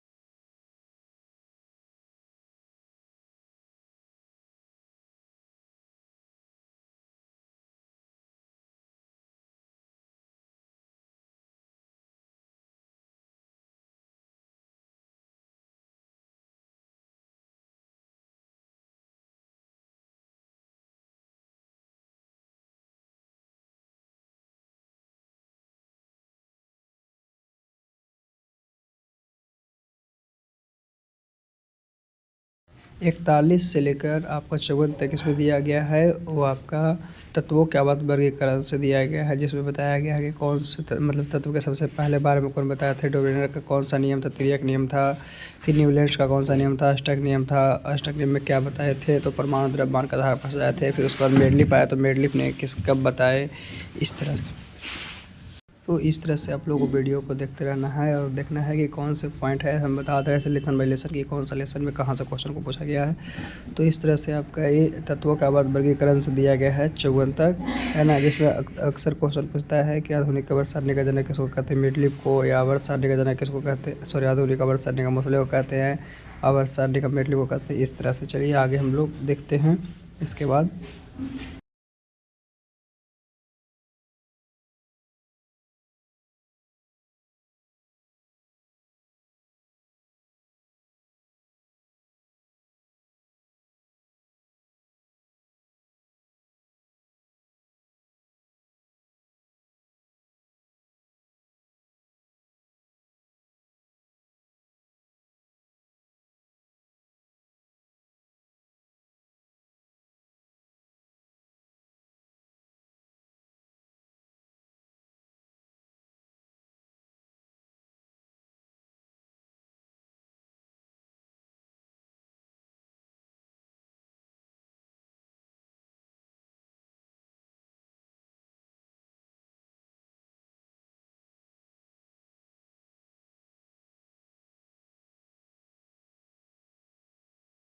फिर 55 से लेकर 66 तक वो भी आपका आवर्त सारणी से दिया गया है, किसमें आवर्तों की संख्या कितनी है, वर्गों की संख्या कितनी है, कौन से वर्ग वाले को क्या कहते हैं, कौन कितने तत्व के बारे में बताएं, कौन सा आवर्त में कितने तत्व है, कितने धातु है, कितने अधातु है, कौन से तत्व प्रकृति में पाए जाते हैं, कौन कौन ब्लॉक है, उपधातु कितने हैं, अक्रिय गैस कौन कौन है, ये सब के बारे में तो याद रखना है। ये सब से आपको एग्जाम में क्वेश्चन को पूछा ही जाता है। तो ये सबको हम लोग को याद रखने से कितना 66 तक आपको दिया गया है और भी आगे दिया गया है क्वेश्चन। तो इस तरह से हम लोग देखते हैं आगे क्या है।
इसके बाद 67 से लेकर 75 तक भी आपका दिया गया है, आवर्त सारणी का क्वेश्चन है। तो इस तरह से आप लोग को याद रखना। उसके बाद जितने भी क्वेश्चन दिया गया है, पीछे साल में पूछे हुए क्वेश्चन दिया गया है, सभी के रासायनिक सूत्र को दिया है, किसका सूत्र क्या होता है, किसका सूत्र क्या नहीं होता है, इसके बारे में तो हम लोग को अच्छी तरह से याद रखना है कि कौन से लेसन से किस तरह के क्वेश्चन को पूछा जाता है और हम लोग क्या कैसे पूछते हैं।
तो ये सब सूत्र है, सूत्र को याद रखना है। सूत्र भी बहुत ज़्यादा क्वेश्चन पूछता है। और फिर आपका एक लेसन 4 है जिससे भी सबसे ज़्यादा क्वेश्चन को पूछा जाता है फार्मूला में, तो उस फार्मूले को याद रखना है कि हम लोग क्या करते हैं क्या नहीं करते हैं। इस तरह से आपको बहुत से क्वेश्चन इस लेसन में बताए गए हैं, तो ये सभी लेसन को याद रखना है। ऐसा नहीं है कि किसी को भूलना है, याद रखना बहुत ज़रूरी है, आपके एग्ज़ाम के लिए बहुत काम देगा। जैसे ऐसा कि ये सब सूत्र जो है आपका इसमें से ज़रूर पूछता है, इसका क्रियाशील मूलक है, इसमें से आपका 110% गारंटी 1-2 क्वेश्चन पूछेगा ही। तो इससे हम लोग अच्छी तरह से याद रखेंगे ताकि हमें किसी प्रकार का दिक्कत नहीं हो, है ना। तो ये सब आपका फार्मूला है। तो इस वीडियो में आपको ओनली वही क्वेश्चन को बताया गया है जो आपके एग्ज़ाम के लिए ज़रूरी है, अन्यथा इस वीडियो में ऐसा कोई क्वेश्चन नहीं है जिसमें आपको एग्ज़ाम के बारे में मतलब एग्ज़ाम से हट कर बताया गया है। इसमें जितने भी पॉइंटेड है आपका जो एग्ज़ाम में आ गया है या आने वाला है उस तरह के क्वेश्चन को